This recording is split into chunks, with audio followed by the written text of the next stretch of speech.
Hare Krishna, Hare Krishna, Krishna Krishna, Hare Hare, Hare Rama, Hare Rama, Rama Rama, Hare Hare.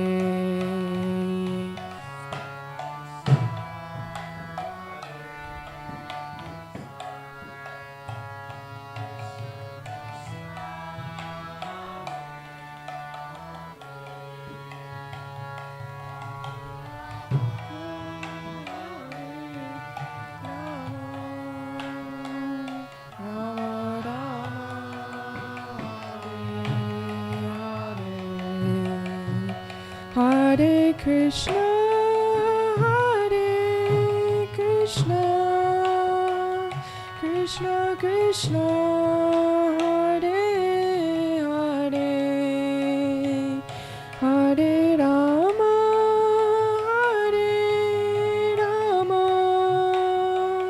Rama Rama, Hare Hare.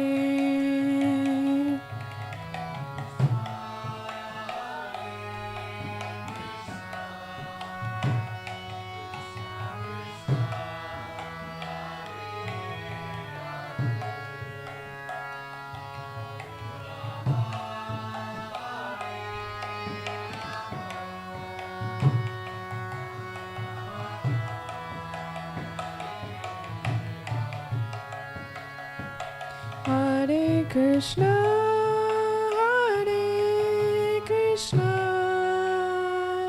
Krishna Krishna, Hare Hare, Hare Rama, Hare Rama, Rama Rama,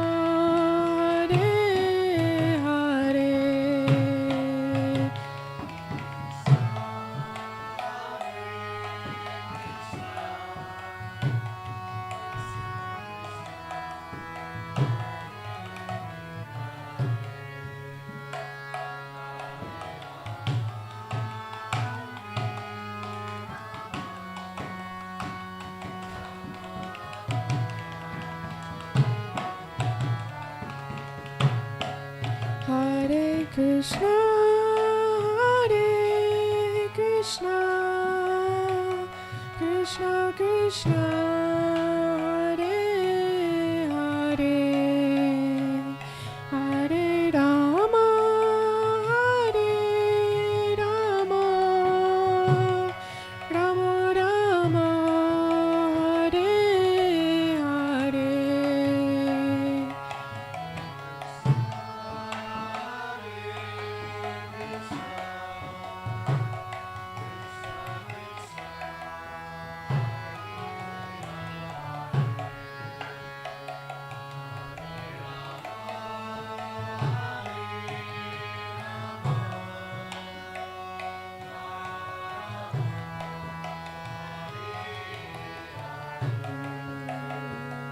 Hare Krishna, Hare Krishna, Krishna Krishna, Hare Hare,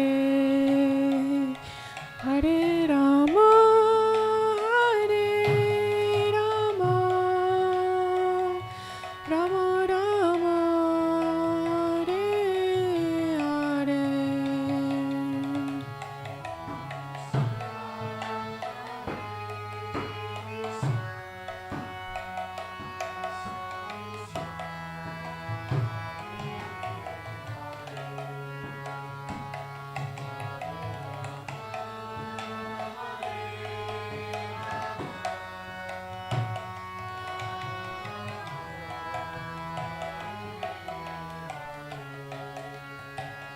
Hare Krishna, Hare Krishna,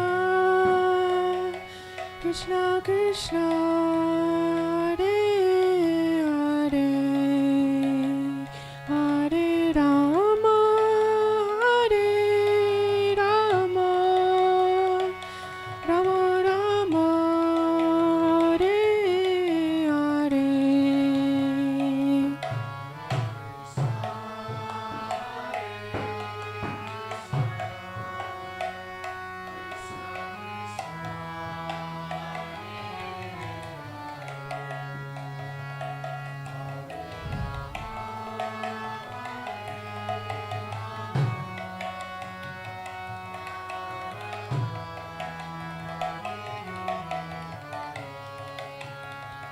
Hare Krishna, Hare Krishna, Krishna Krishna, Hare Hare, Hare Rama, Hare Rama, Rama Rama, Hare Hare.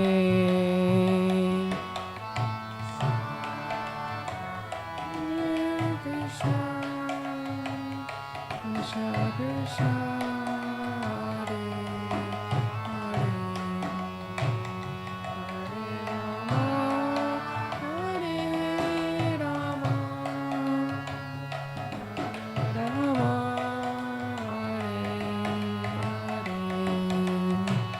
Hare Krishna, Hare Krishna, Krishna Krishna, Hare Hare, Hare Rama, Hare Rama, Rama Rama, Hare Hare.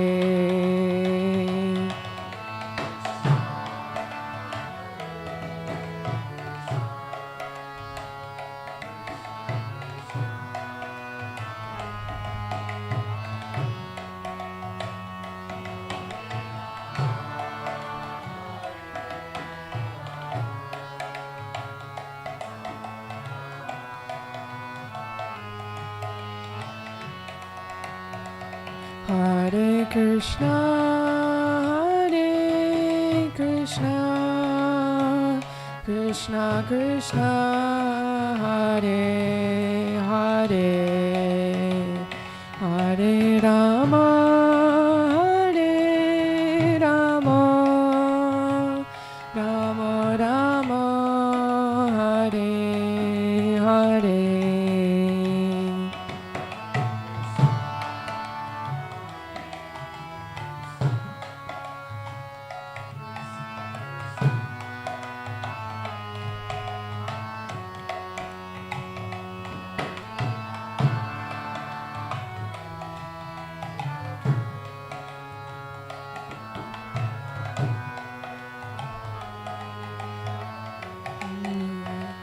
Hare Krishna, Hare Krishna, Krishna Krishna, Hare Hare, Hare Rama, Hare Rama, Rama Rama, Hare Hare.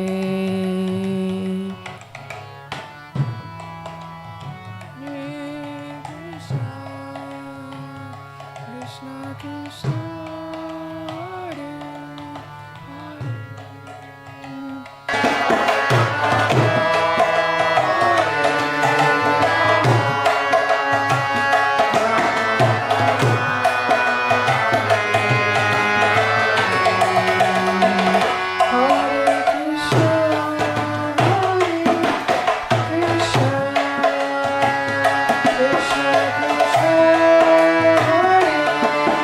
Hare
Krishna,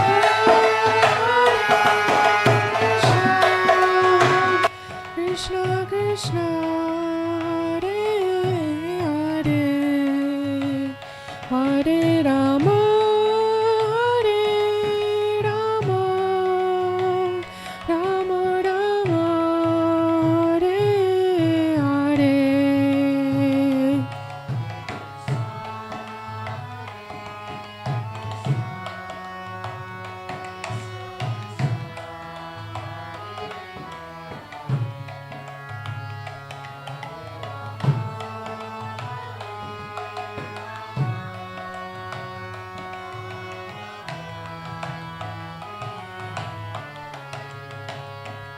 Hare Krishna, Hare Krishna, Krishna Krishna, Hare Hare, Hare Rama, Hare Rama, Rama Rama,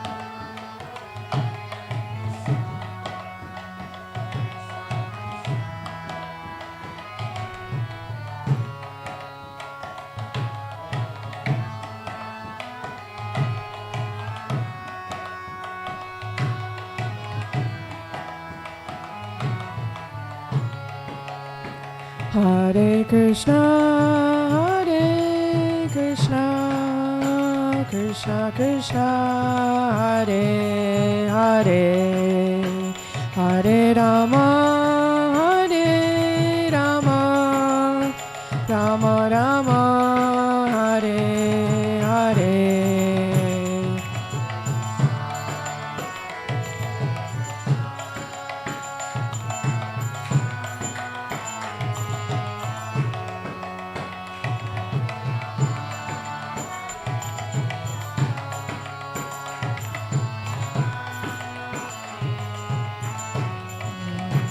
Hare Krishna, Hare Krishna, Krishna Krishna, Hare Hare, Hare Rama, Hare Rama, Rama Rama, Hare Hare.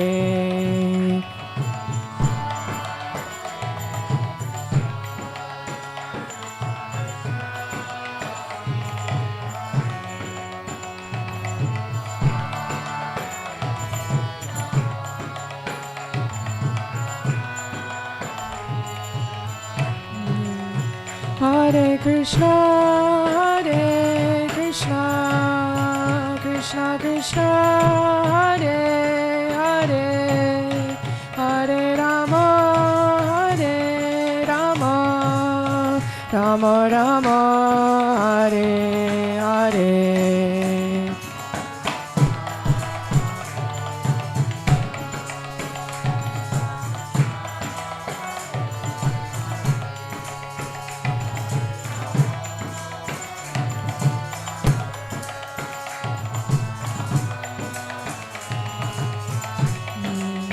Hare Krishna, Hare Krishna, Krishna Krishna, Hare Hare, Hare Rama, Hare Rama, Rama Rama, Hare Hare.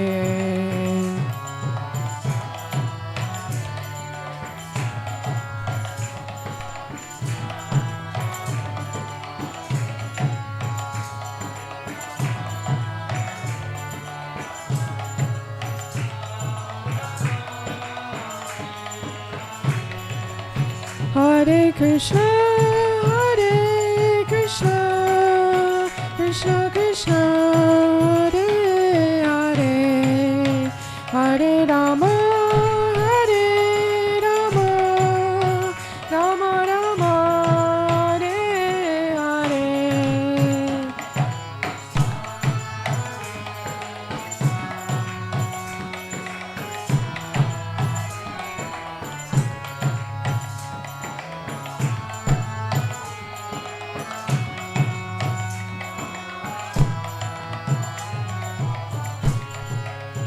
Hare Krishna, Hare Krishna, Krishna Krishna, Hare Hare, Hare Rama, Hare Rama, Rama Rama, Hare Hare.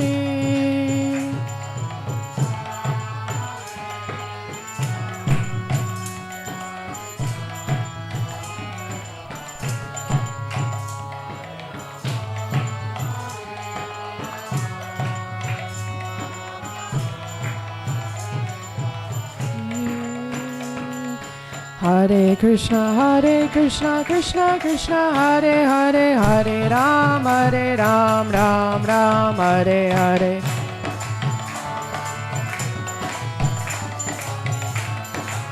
Hare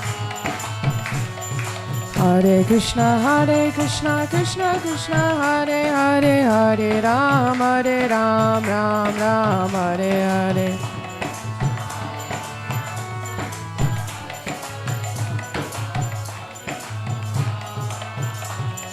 Hare Krishna, Krishna Krishna, Hare Hare, Hare Ram, Ram Ram, Hare Hare.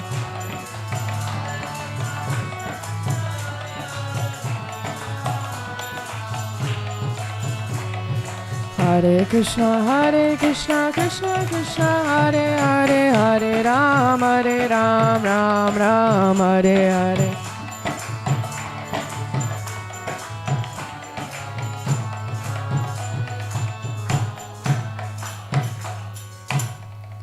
Shishini Tagore Nataraj ki, Srila Prabhupada ki. Sorry. Go.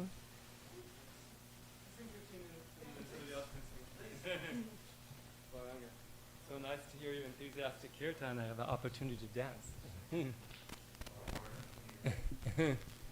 I was doing 3 hours of Harinam a day by myself in Tallahassee and doing Mangal Arati by myself. So it's nice to have the association of the enthusiastic devotees.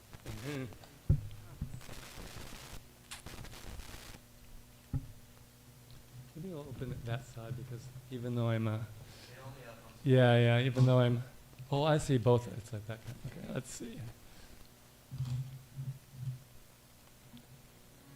Hare Krishna, Hare Krishna, Krishna Krishna, Hare Hare, Hare Rama, Hare Rama, Rama Rama, Hare Hare.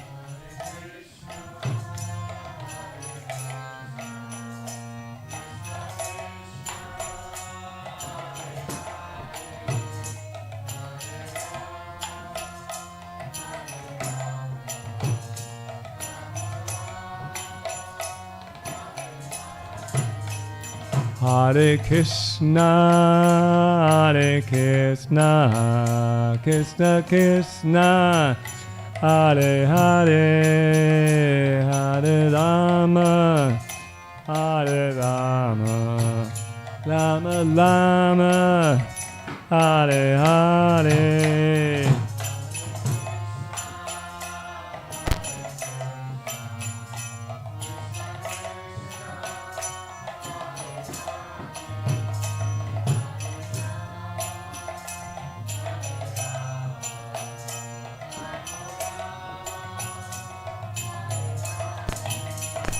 Hare Krishna, Hare Krishna, Krishna Krishna, Hare Hare, Hare Rama, Hare Rama, Rama Rama, Hare Hare.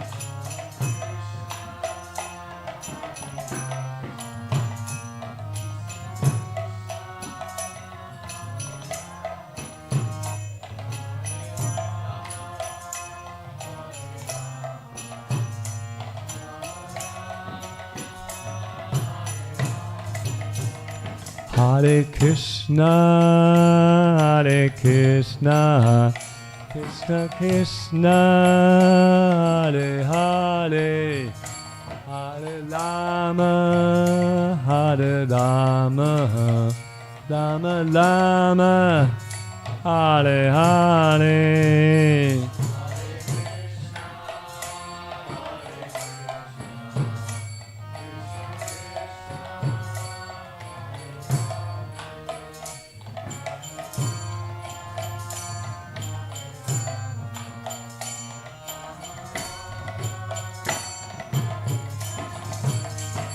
Hare Krishna, Hare Krishna, Krishna Krishna, Hare Hare, Hare Rama, Hare Rama, Rama Rama, Hare Hare.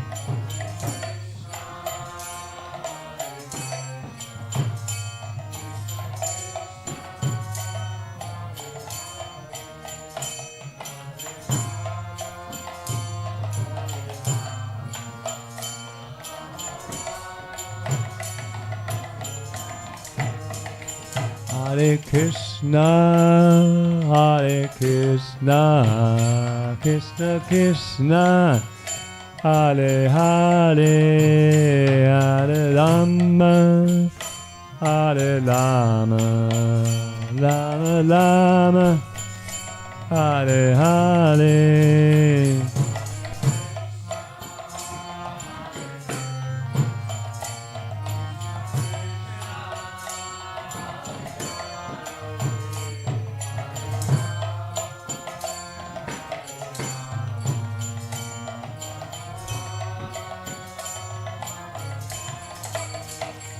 Hare Krishna, Hare Krishna, Krishna Krishna, Hare Hare, Hare Rama, Hare Rama, Rama Rama, Hare Hare.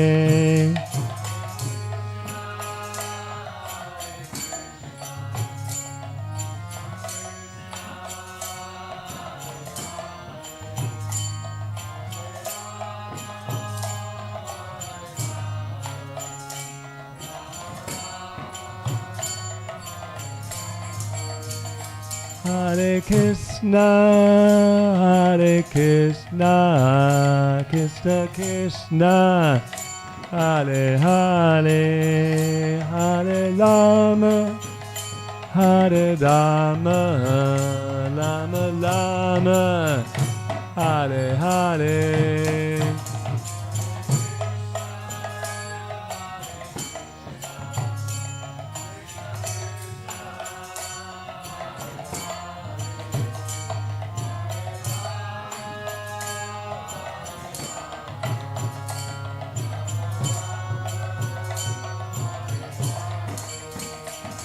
Hare Krishna, Hare Krishna, Krishna Krishna, Hare Hare, Hare Rama, Hare Rama, Rama Rama, Hare Hare.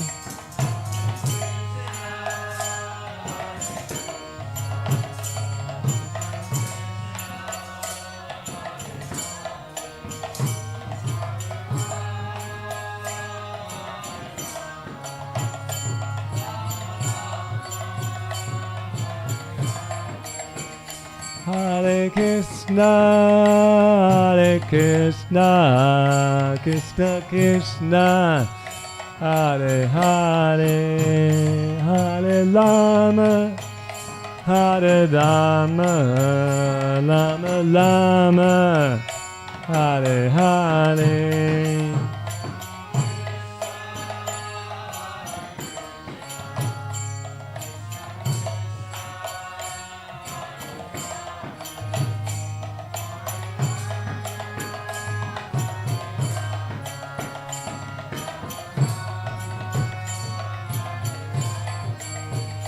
Hare Krishna, Hare Krishna, Krishna Krishna, Hare Hare, Hare Lama, Hare Lama, Lama Lama, Hare Hare.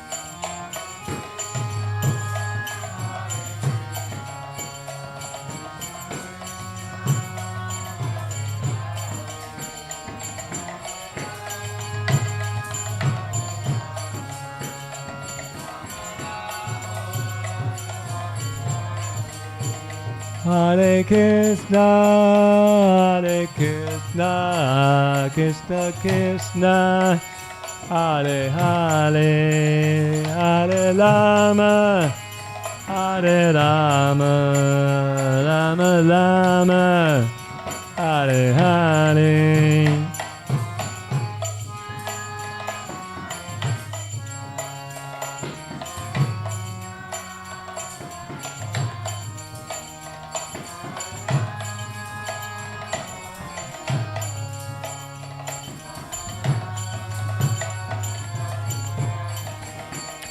Hare Krishna, Krishna Krishna, Hare Hare, Hare Rama, Rama Rama, Hare Hare.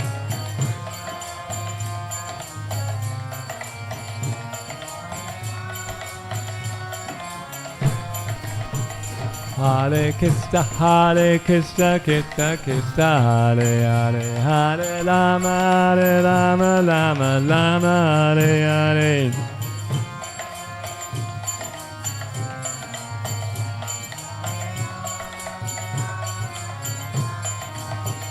Hare Krishna, Krishna Krishna, Hare Hare, Hare Rama,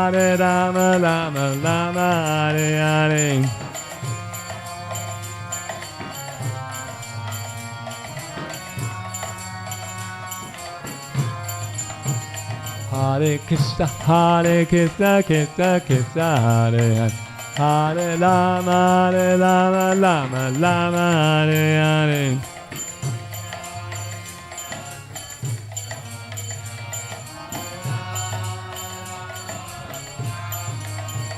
Hare Krishna, Krishna Krishna, Hare Hare, Hare Rama, Rama, Hare Hare.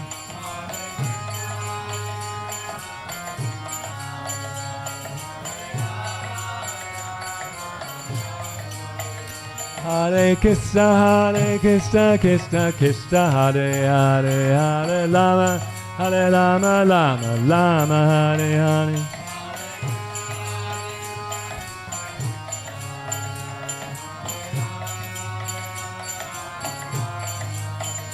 Hare Krishna, Krishna, Hare Hare, Hare Rama, Rama, Hare Hare.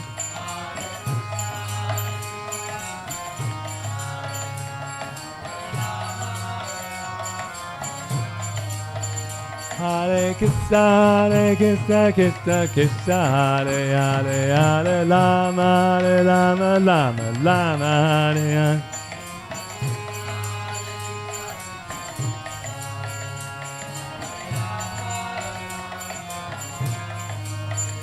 Hare Krishna, Krishna, Hare Hare, Hare Rama, Rama, Hare Hare.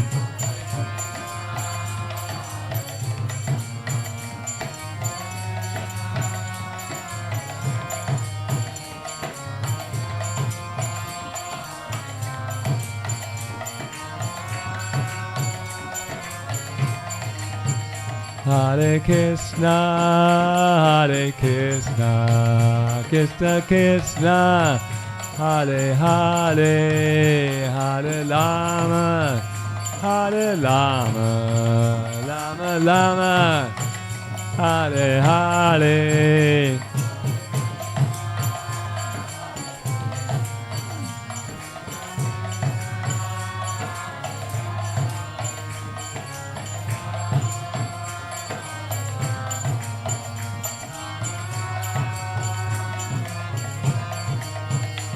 Hare Krishna, Krishna Krishna, Hare Hare, Hare Rama, Hare Rama, Rama Rama, Hare Hare.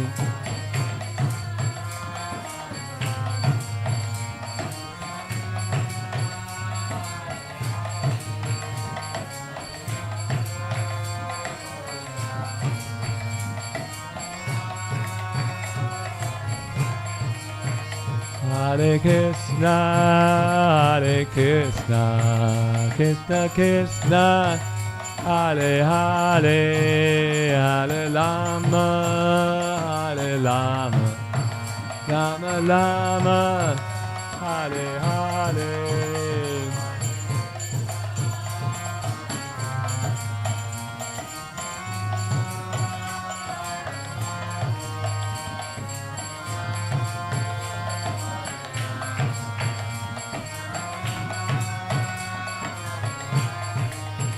Hare Krishna, Krishna Krishna, Hare Hare, Hare Rama, Hare Rama, Rama Rama, Hare Hare.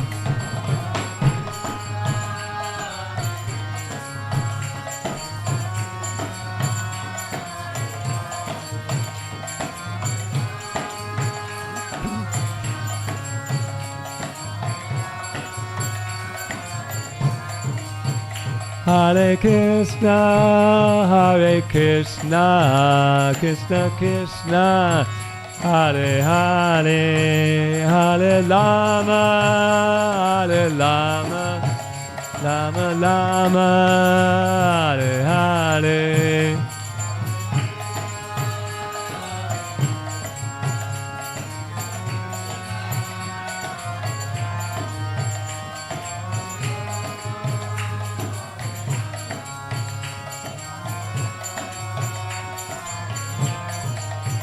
Hare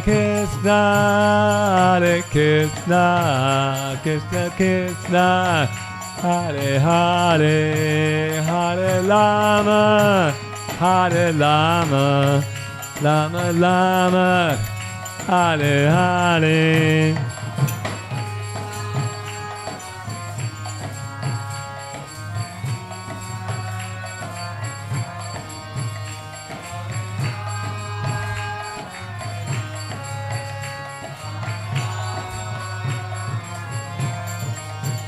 Hare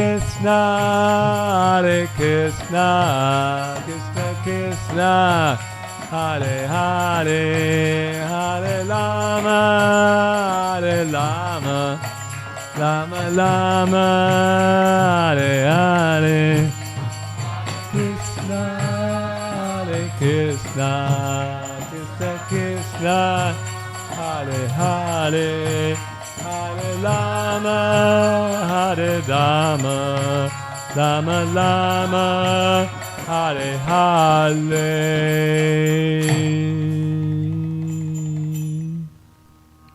Hare Rama Sankirtan Ki.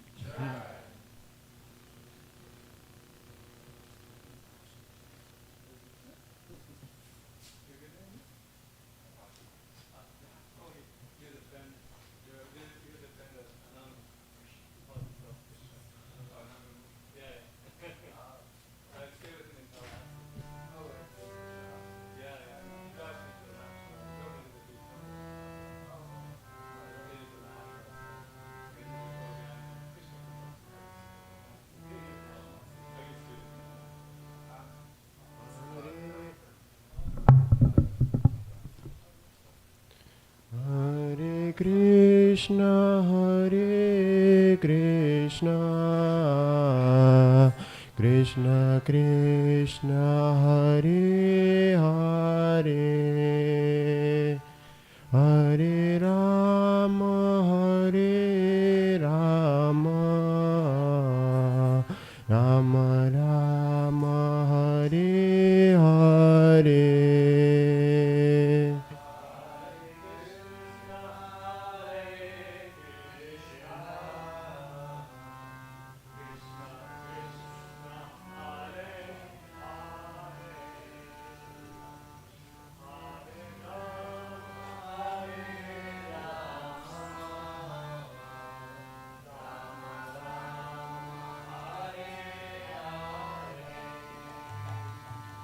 Hare Krishna,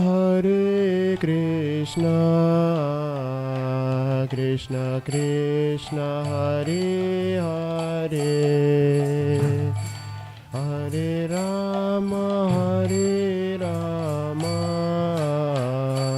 Rama Rama, Hare Hare.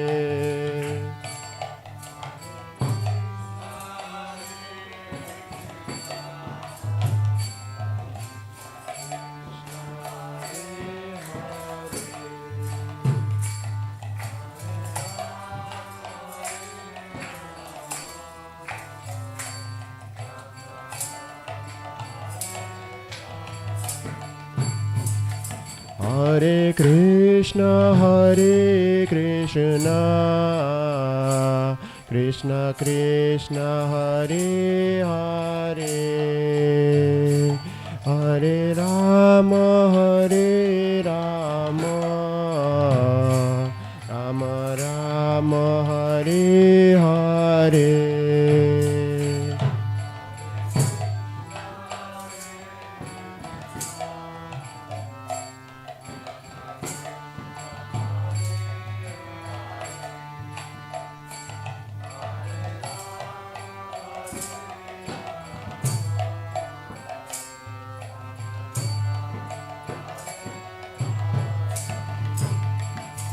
Hare Krishna, Krishna Krishna, Hare Hare, Hare Rama, Rama Rama, Hare Hare.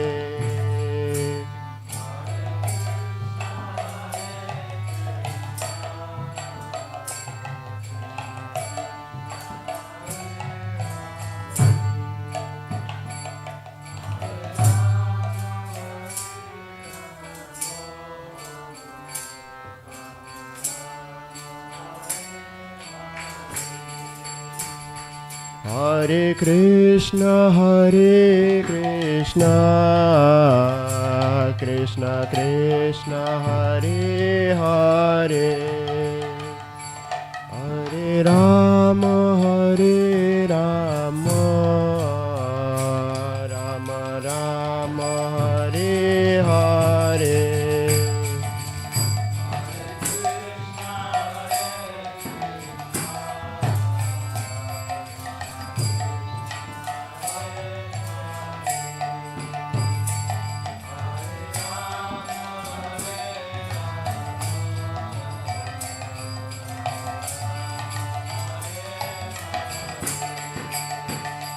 Hare Krishna,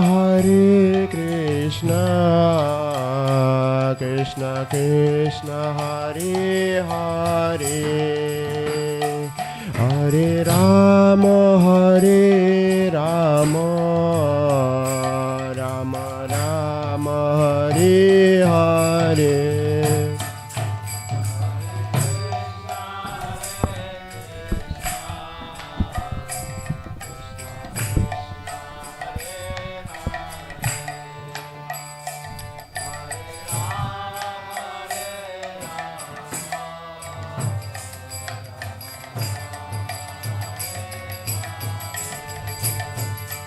Hare Krishna,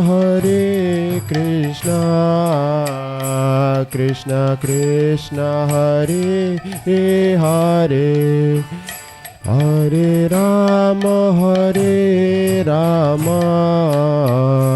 Rama Rama, Hare Hare.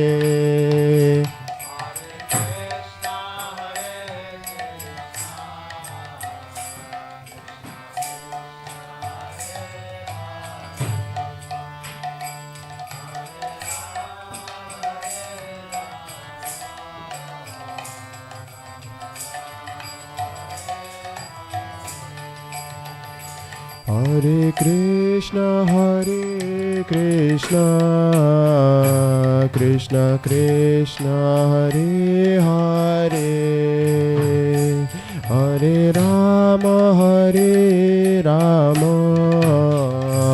Rama Rama Hare Hare.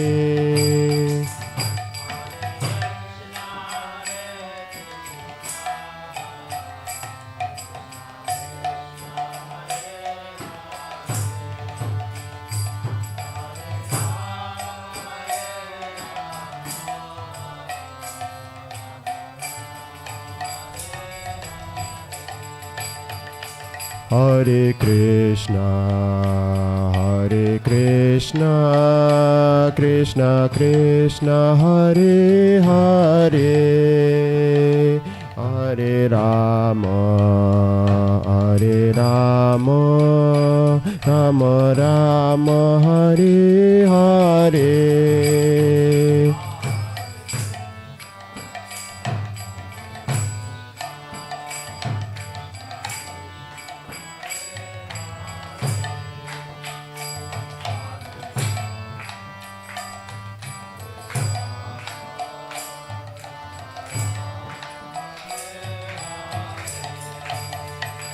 Hare Krishna, Krishna Krishna, Hare Hare, Hare Rama, Rama Rama, Hare Hare.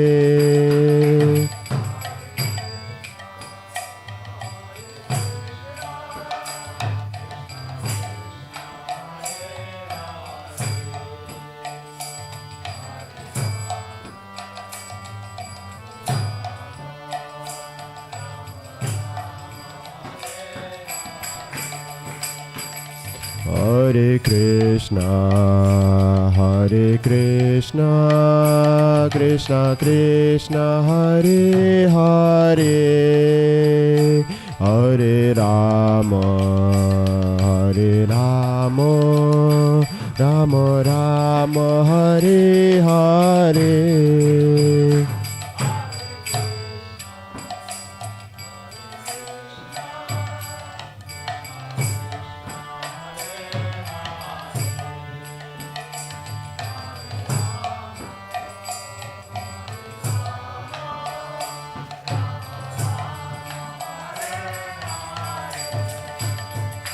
Hare Krishna, Krishna Krishna, Hare Hare, Hare Rama, Rama Rama, Hare Hare.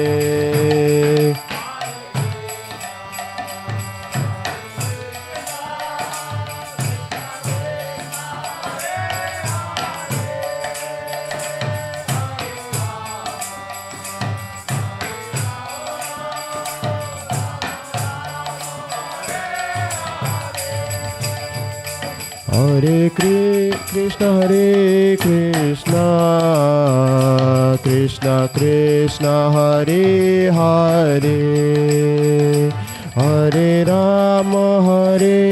Rama, Rama Rama, Hare Hare.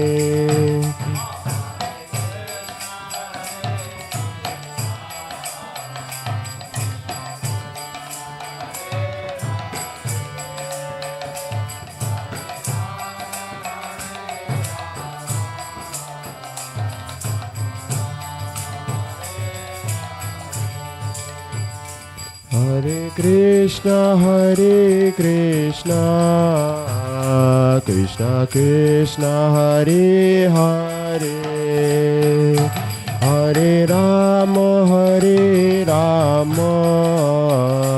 Rama Rama, Hare Hare.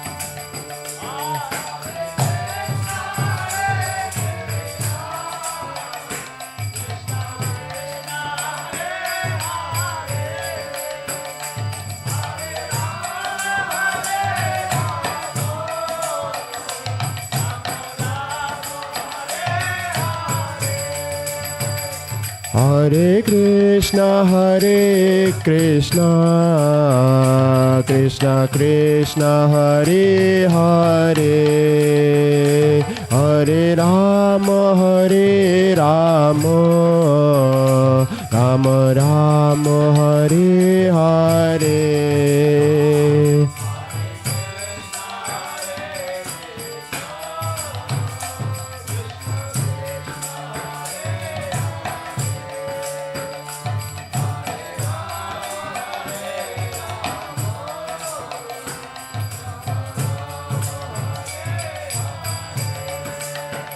Hare Krishna,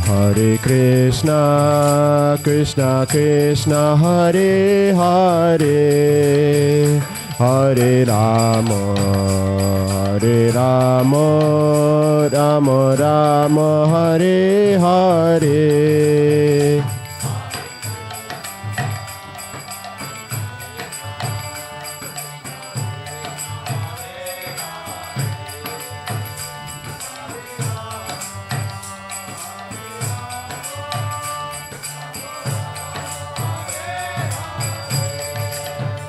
Hare Krishna,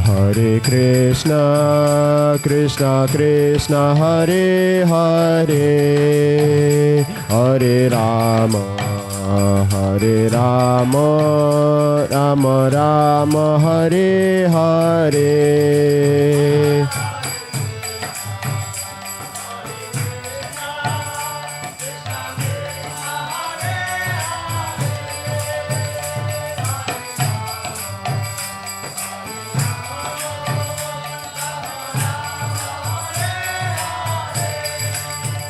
Hare Krishna, Krishna Krishna, Hare Hare, Hare Rama, Rama Rama, Hare Hare.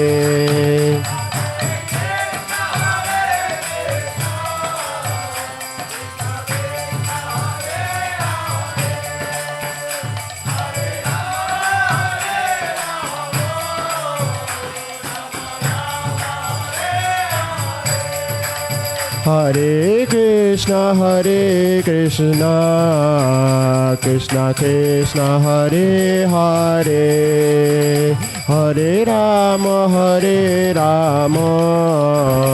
Rama Rama, Hare Hare.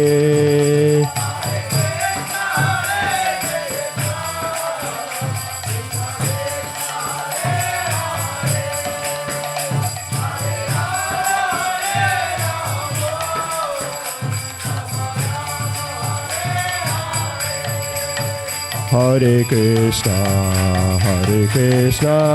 Krishna Krishna, Hare Hare, Hare Rama, Rama Rama, Hare Hare.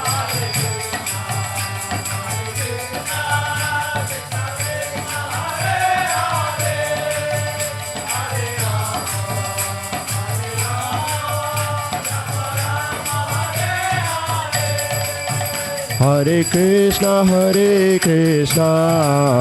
Krishna Krishna, Hare Hare, Hare Rama, Rama Rama, Hare Hare.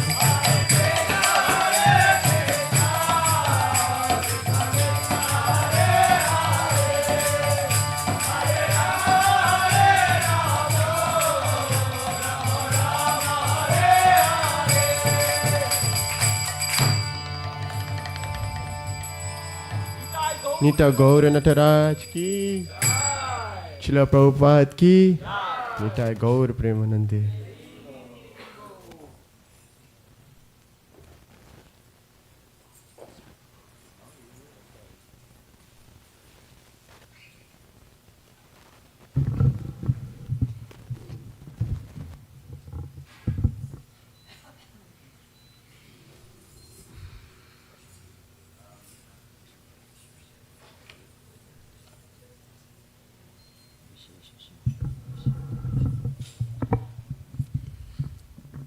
Jaya Radha Madhava Kunja Vihari Jaya Radha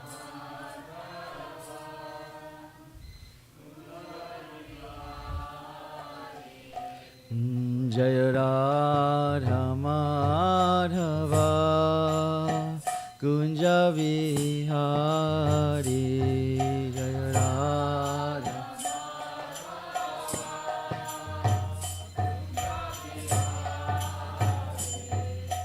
Gopi Janavalava Girivadharari Jaya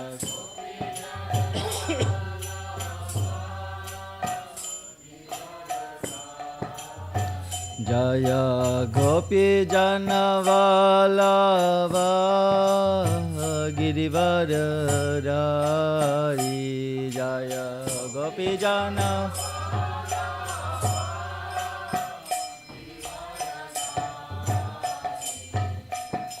Yashodanandana Vrajajana Ranjana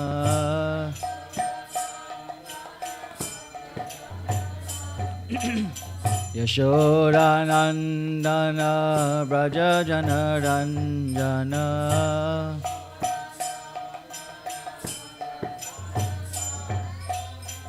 Yamunatira Vanachari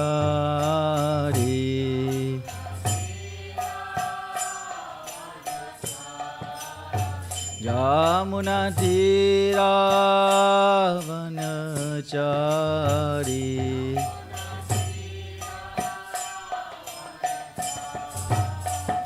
Jaya Radha Madhava Kunja Vihari Jaya Radha Madhava Kunja Vihari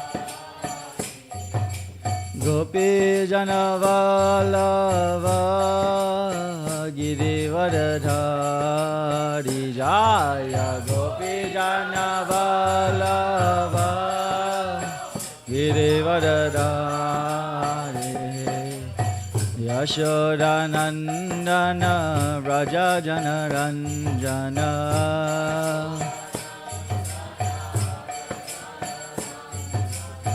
Yamunatira Vanachari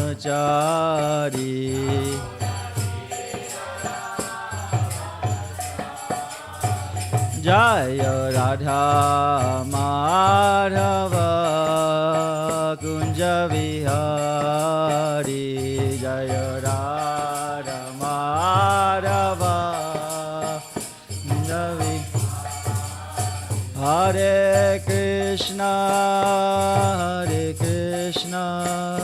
Krishna Krishna Hare Hare Hare Rama Hare Rama Rama Rama Hare Hare Hare Krishna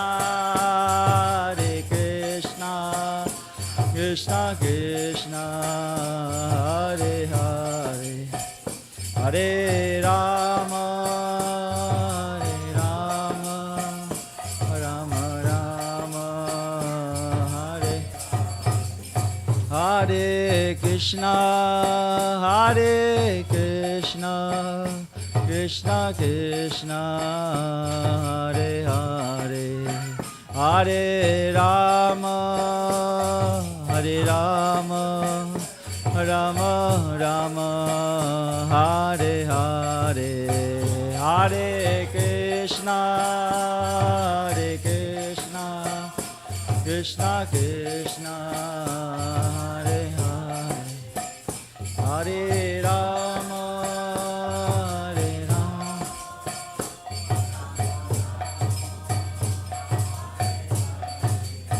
Jaya Radhe Shyam Jaya Radhe Shyam Jaya Radhe Shyam Jaya Radhe Shyam Jaya Radhe Shyam Radhe Shyam Radhe Shyam Jaya Radhe Jaya Krishna Balaram Jaya Krishna Balaram Krishna Balaram Jaya Krishna Balaram Jaya Krishna Balaram Jaya Krishna Balaram Krishna Balaram Jaya Gauranita Jaya Gauranita Gauranita Jaya Gauranita Jaya Gauranita Jaya Gauranita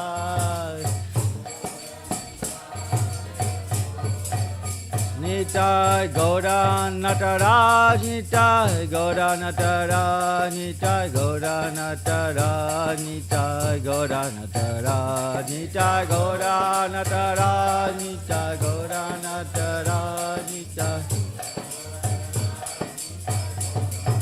Jaya Jaya Prabhupada Prabhupada Prabhupada Jaya Jaya Prabhupada Jaya Jaya Prabhupada Prabhupada Prabhupada Jaya Jaya Prabhupada Jaya Jaya Gurudev Gurudev Gurudev Jaya Gurudev Jaya Jaya Gurudev Gurudev Gurudev Jaya Jaya Nitai Gaura Haribol Haribol Haribol Nitai Gaura Haribol Nitai Gaura Haribol Haribol Haribol Nitai Gaura Nitai Gaura Haribol Haribol Haribol Nitai Gaura Haribol Nitai Gaura Haribol Haribol Haribol Nitai Gaura Haribol Shri Nitai Gaura Nataraj Ki Jai Jagat Guru Srila Prabhupada Ki Nitai Gaura Premanande.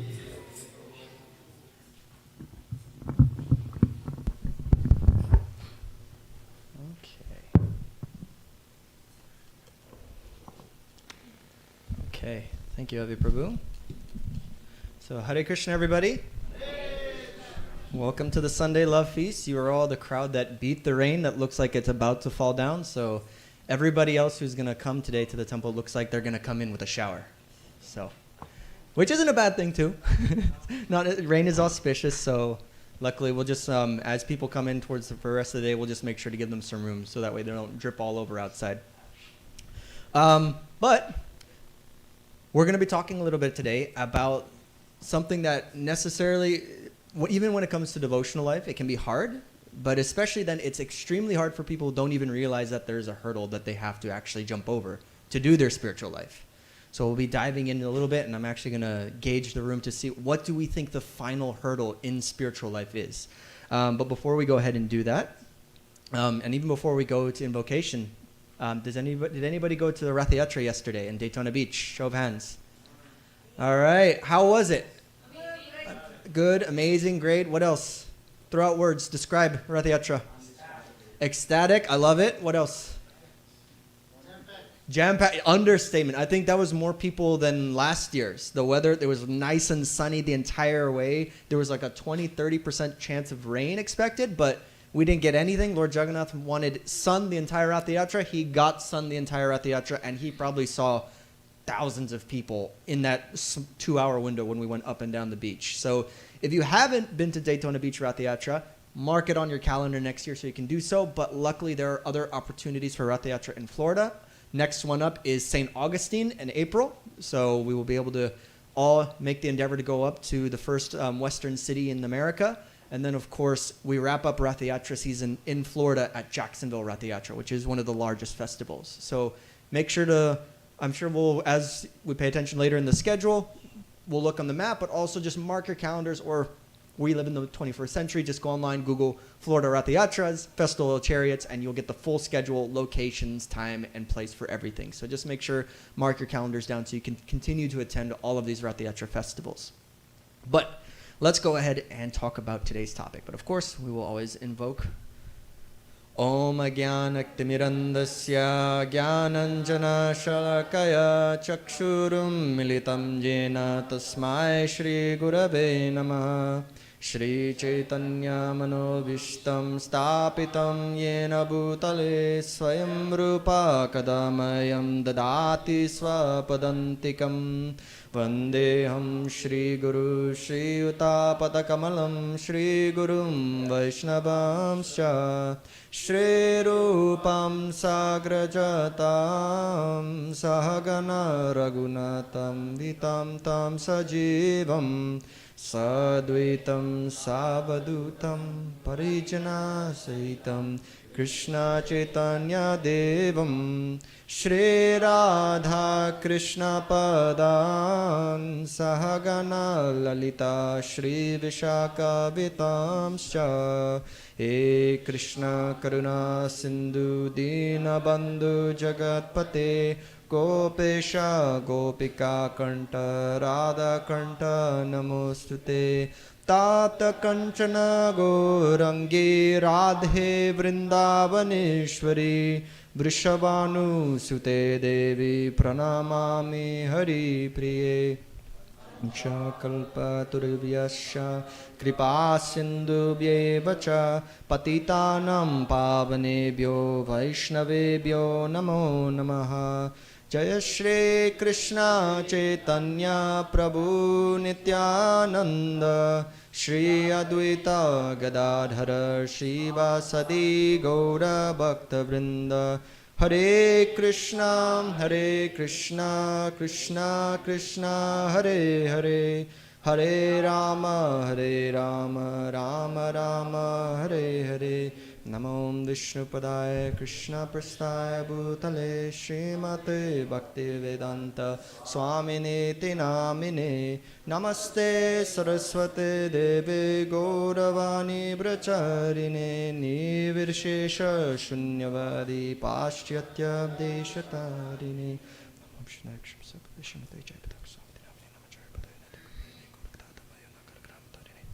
All right, so before we actually dive into the topic, I want to ask the room, what do we think the final hurdle in spiritual life is? What are some ideas? And there are no wrong answers, but I'm just curious to see where the room is at. Yes, Krish?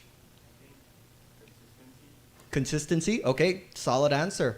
A lot of times when you think about, how, when you're amongst your fellows, or you're at the temple, you're asked, how's your sadhana? Some cases it may be, it's up, it's down, it's okay, it could be better, it's good, you'll get a multitude of different answers. So consistency is definitely a big one. What else? What do we think? Yes, Vidi? False ego. Save that. We're coming back to that. Anything else? Yes, Prabhu? Yeah. Huh? Yeah. That, yes. Yeah, and as we know, we are in the material world. Every step there is danger. At any moment we can leave this body. There is no guarantee. The only person who knows the guarantee is Krishna, and of course Yamaraj, who assigns us our specific number of breaths that each body has. But he doesn't tell us how many breaths we have. It could be 100,000. It could be 100 million. We don't know. So death can come at any time. Hopefully, though, you've accrued enough spiritual bhakti points in your bank so that way you don't have to take birth again. But that is why we practice. What else? Yes, Krishna. Pride. We're coming back to that too. Sorry, did you read my notes? You sure? I'm my eye on you. That's true. Krishna does know everything, so I'm going to cut. You're off the hook. Okay. All good. Anyone else before we? Sometimes Prabhupada says that to think oneself to be God is the last terrible. Mm-hmm. Yes. So that's going to definitely relate. Now we have one mic on. Good. Adi Prabhu, would you like to read the translation, or read the verse and then the translation for me, please? Srimad Bhagavatam 3:27 Sayesha yahi prakriter gunesha abhi vishyajate ahankarya vimudhatma kartamasmiti abhimanyate. When the soul is under the spell of material nitya and false ego, identifying his body as the self, he becomes absorbed in material activities And by the influence of false ego, he thinks that he is the proprietor of everything. Thank you, Prabhu. So, Vidhi, you guessed it right on the in the second guess. So, false ego. That is the final hurdle. And there's a reason why it is the final hurdle. And we're going to dive into why that is. But first, to get our primer, so just like whenever, do I have anyone who here did chemistry, like chemist? Or at least science degree, doctorate degree, went through chemistry? And okay, couple. So I'm reliving some war stories from when I was doing my biology degree. I hated organic chemistry, but it was required for my major. Even if you think back to basic high school chemistry, everything needs a primer in order to get that reaction started, a catalyst. So our catalyst for any time we discuss Shastra, whether it's from the Bhagavatam, Bhagavad Gita, Sri Chaitanya Charitamrita, or any of the Upanishads or any Puranas or anything, our reference point, our primer for discussion is always the purport. So, Krish, can you read the first paragraph of the purport and give us your thoughts afterwards?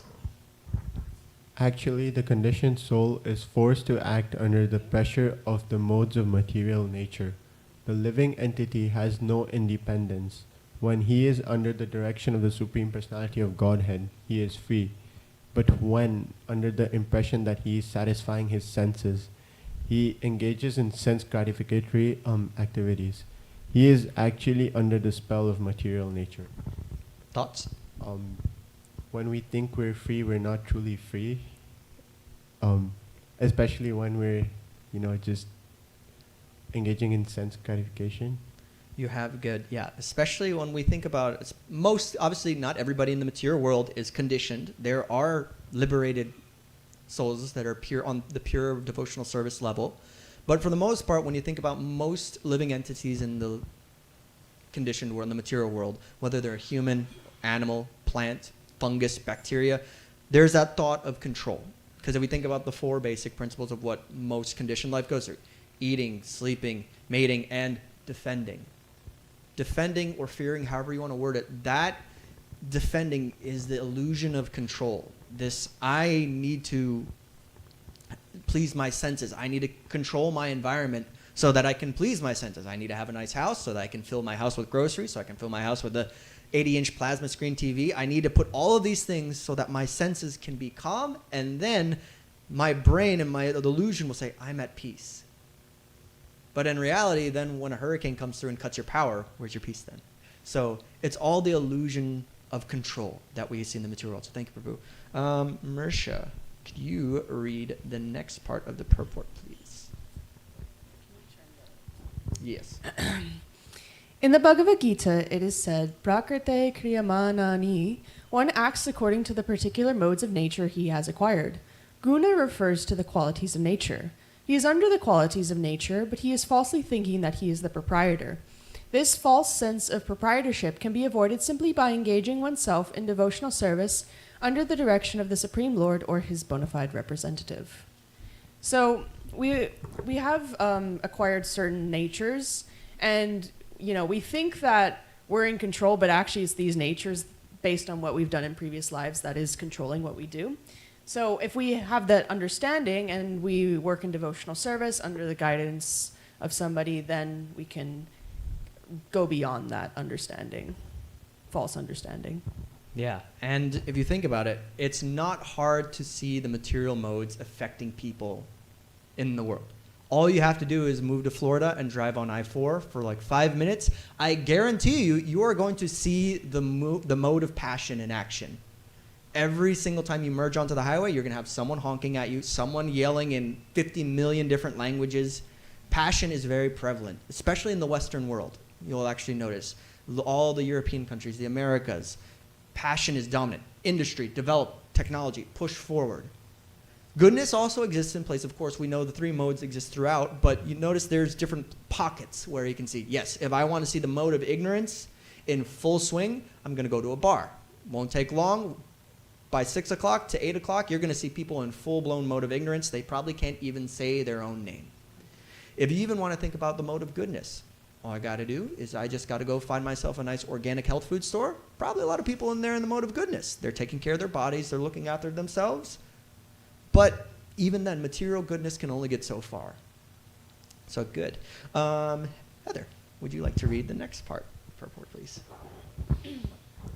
Arjuna in Bhagavad Gita was trying to accept for himself the responsibility for killing his grandfather and teacher in the fight. But he became freed from that proprietorship of action when he acted under the direction of Krishna. He fought, but he was actually freed from the reactions of fighting. Although in the beginning, when he was non-violent, unwilling to fight, the entire responsibility was upon him. That is the difference between liberation and conditioning. Any thoughts? You don't have to. Thoughts are completely optional. But so for this, like we think, of course, studying of the Bhagavad Gita. 5,000 years ago, you have 18 million troops congregated on the battlefield of Kurukshetra. And the first thought that comes into Arjuna's mind is peace. Now, in most cases, if I were to ask anyone, especially even right now in world events, there is literally a war going on right now on the other side of the world. If I ask any random person out on the street, do you want peace? And they say, yes, of course, I want peace. But the motivations are always different. It's like, I want peace. I want this war to stop because I want my gas prices to go down. I don't want peace. I don't want war and peacetime because I want the people over there to be at peace. Sure, that maybe, but that's secondary. I want my gas prices to go down. I want my groceries. Everyone always wants peace, but there's always something behind it. There's some self-motivation. Like, I want peace, but for myself. Same thing that happened to Arjuna on the battlefield 5,000 years ago. He saw all these people as he was right down. And Krishna also, being Krishna, he's very strategic. He made sure to bring Arjuna right to the center of the battlefield where he could see every single one of his family members, his teachers, everyone who meant something. Krishna could have taken him to like the top of a hillside where he could have overlooked all the armies 5,000 years ago, and he could have just seen like little dots, like ants. And like, okay, I see some flags over there. I see some elephant phalanxes, but I can't see their faces. Same thing like right now. If I were to tell you, like, there's a war going on right now. 5,000 Marines actually just shipped off to Iran. You can't see their faces. Maybe if you knew them by name, you might have some personal connection, but for the most part, those are just numbers on a screen that are going somewhere that you're not. But it's very different when you're actually face to face with your actual attachments to this material world. It's difficult. And so Arjuna went for peace.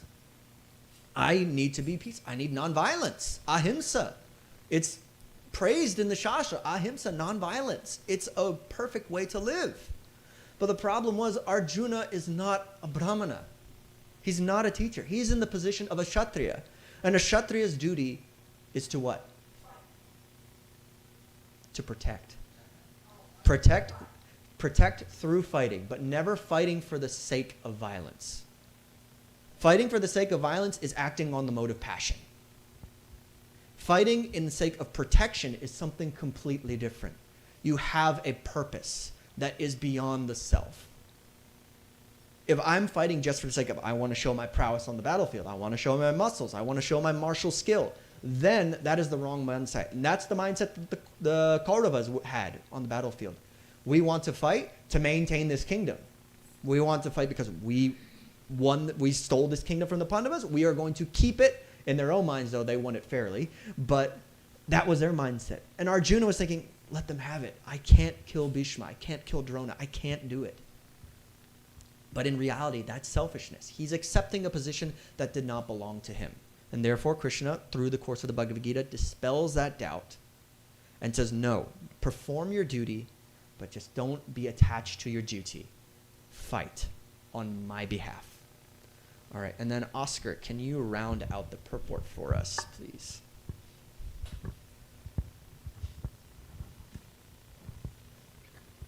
A conditioned soul may be very good and act in the mode of goodness, but still he is conditioned under the spell of material nature. A devotee, however, acts completely under the direction of the Supreme Lord. Thus his actions may not appear to be of a very high quality to the common man, but the devotee has no responsibility. Any thoughts? Takeaways? You could be in the mode of goodness, but it's still not the same of like acting under the guidance of a spiritual master or guidance of Krishna. Yeah, exactly. So if you even think about, let's say, especially now, if you go online, you look at billboards even driving around or anywhere, you'll see so much stuff involving self-help. Like you can do it on your own. Go YouTube, the different tutorials on how to improve mental well-being or all these different things. There are tens of thousands of different books, self-help books. You might take the onus on yourself. Like, yeah, I want to take care of myself. I want to make sure I'm a good mental state and everything. But I'm going to go at it on my own. I've got a nice, very clean diet. I track my calories. I go on morning walks. I read my self-help books every day. I reassure myself I am strong. I am smart. You're reassuring it, like putting yourself on that, like you're giving positive thoughts. You're taking care of your body. You're taking care of your mental state. But ultimately, you can only get so far. And in some cases, you may need to act. In other cases too, like you may think I'm doing great. I feel good. I'm taking care of my body. But then someone who actually is maybe in a more positive position, a more spiritually advanced position, maybe looking at you like, oh my God, what are you doing? Same thing. You need a guru. You need some guidance. You can't do anything on your own without proper guidance. Just like if I were to ask you, Oscar, can you perform open heart surgery on me right now? Why not? There's blood gushing out. I need help right now. Doctor, do we have a doctor here? It's like, so exactly. You need to find someone who's qualified. Or if you know that maybe instead like, Oscar, I have heart problems. In a couple of years, I might have developed some serious things. Can you help me? Then in that instance, you can't help me right now, but if you go to medical school, you go through the training, you study properly, you can become a heart surgeon. Then maybe when the time comes and I actually need open heart surgery, you're there, ready to go. But you need to study under somebody. Same thing applies to spiritual life. You can't do anything on your own. You can't just operate on the material mode of goodness. You have to take that step into the spiritual mode of goodness. And in order to do that, you need guidance of guru. But in order to take that step from material goodness to spiritual goodness, you need to get rid of some things. Now, this whole section of the Srimad Bhagavatam, does anybody know what is the context for this canto? Canto 3 in chapter 27, without looking at your phones. I'll give you a clue. Marisha, hold up your hair and show off the color.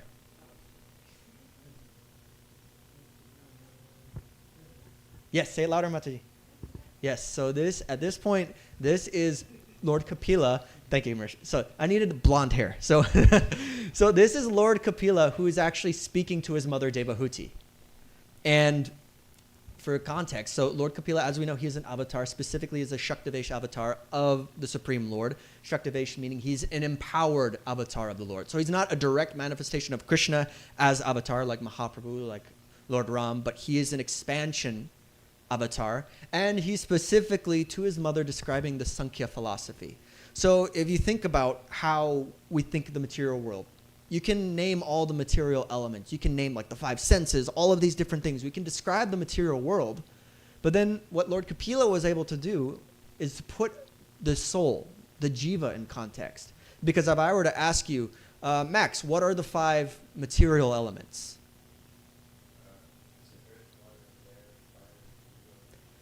Ether. Yes. And then, let's see, Avi, what are the subtle elements after earth, water, fire, air, and ether? Mind, intelligence, and false ego. Okay, so we can all know what are, let's see, Divya Mataji, what are the five senses?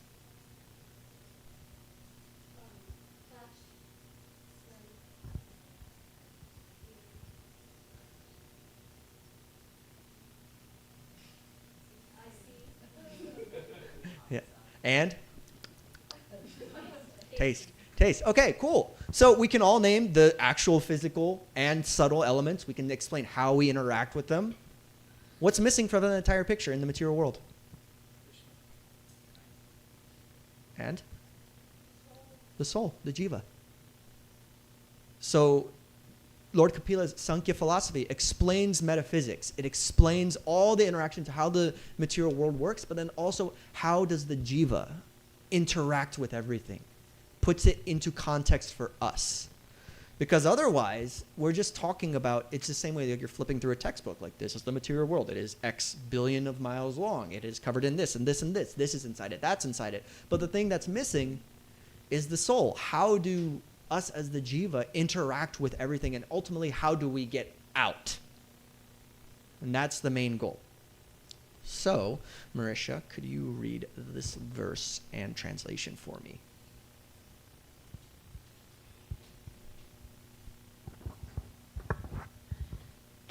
Saeshaya hir prakriter guneshva bivishajate aham kriya vimudatma kartasmitya vimanyate. When the soul is under the spell of material nature and false ego, identifying his body as the self, he becomes absorbed in material activities, and by the influence of false ego, he thinks that he is the proprietor of everything. All right, so now that we've read the purport for this verse, do we have any different insights to the translation?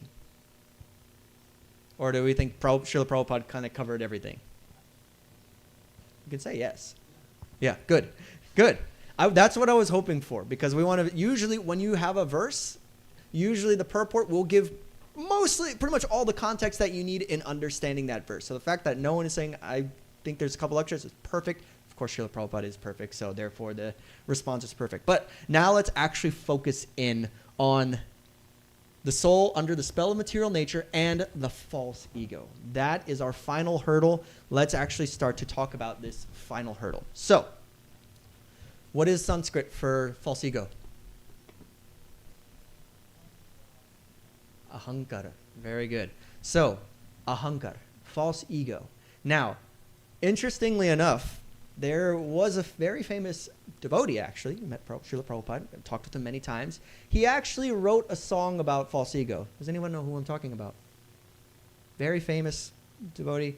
Bhaktivedanta Manor would not exist without it. We would not have our Govindam prayers without George Harrison.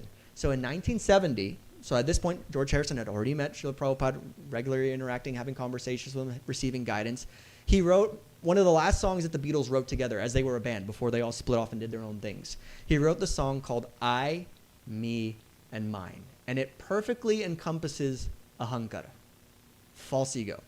So the first stanza, the principal stanza of the song, all through the day, I, me, mine. I, me, mine. I, me, mine. All through the night, I, me, mine. I, me, mine. I, me, mine. Now they're frightened of leaving it. Everyone's weaving it, coming on strong all the time, all through the day. I, me, mine. What is false ego? I, me, mine. This concept of false ego is like a plague. Every single living entity experiences it. As soon as you enter into the material world as the jiva, you are going to feel ahankar. And it's only natural, because that's the material modes influenced, and it will gradually entrap you in. And it is actually quite a casing when you're inside, once you're inside the material world. If we even think about our one little pocket of the material universe, you have each of the material elements: earth, water, fire, air, ether. Then following, you have the subtle elements: mind, intelligence, and then last but not least, you have the false ego. All of these coverings, and then inside that universal egg, you go to the seventh planetary system within our material universe. And then you come onto Bharatvarsh, and then you fly into North America, you come on down to Florida, you come down to Orlando, then you go to, what's our address? You walk down those steps, you open that door, you offer your obeisance to Prabhupada, you offer obeisance to the deity, you take your seat where you are right now. That's where the jiva is. And then inside, your heart is covered with this concept of I, me, mine. Or maybe not. Hopefully not. Or at least we're trying to get rid of this I, me, mine. But it's quite a daunting task. And even then, to put it in perspective, we are one in an infinite number of universes. So there are countless living entities throughout the entire Mahat Tattva, throughout the entire material cloud, that are dealing with this problem of I, me, and mine. And it's not even exclusive to human beings. If you just even think about a dog and you try to take the bone from the dog, what's the dog going to do? He's going to bark at you. He's going to woof. He's like, no, this is mine. If you walk outside in the field and you accidentally step too close or on a fire ant nest, what's going to happen? Well, for ants' case, because they have a hive mind, they're going to be saying ours, ours, ours, ours, ours, because they're all their minds are linked together in service of their queen. But they're all still thinking on behalf of the queen and themselves as a big collective. This is our hill. This is our hill. They're all going to bite you, bite you, bite you, bite you. Even if you look inside your stomach, actually, most of our body isn't even our own cells. If you look at the biomass of the own human body, most of it is bacteria. All the bacteria living in our gut, living under our eyelids, living under our fingernails, living along any part of our body, they're thinking about all the food that we eat, and then they take pieces of it. Mine, mine, mine. It's down even to the bacterial level. You cannot escape false ego. No matter how high you are on the living entity scale, you could even be Brahma. Even Brahma has dealt with false ego. Luckily, he's had a lot of help over the years, millions of years, but everyone deals with false ego. But let's kind of break it down. So we are in the material universe. Each one of these layers is 10 times more than the previous one. So you have earth, water, fire, air, and ether. So just the material elements that we have to deal with. Srila Prabhupada actually gives a really beautiful description in the purport where his commentary is based on Srila Sridhar Swami's commentary on the coverings. So this, for context, if you want to follow up, this is actually the purport from Srimad Bhagavatam, Canto 2, Chapter 2, Text 28.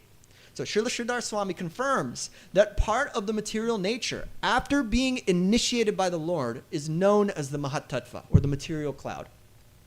A fractional portion of the Mahat Tattva is called the false ego.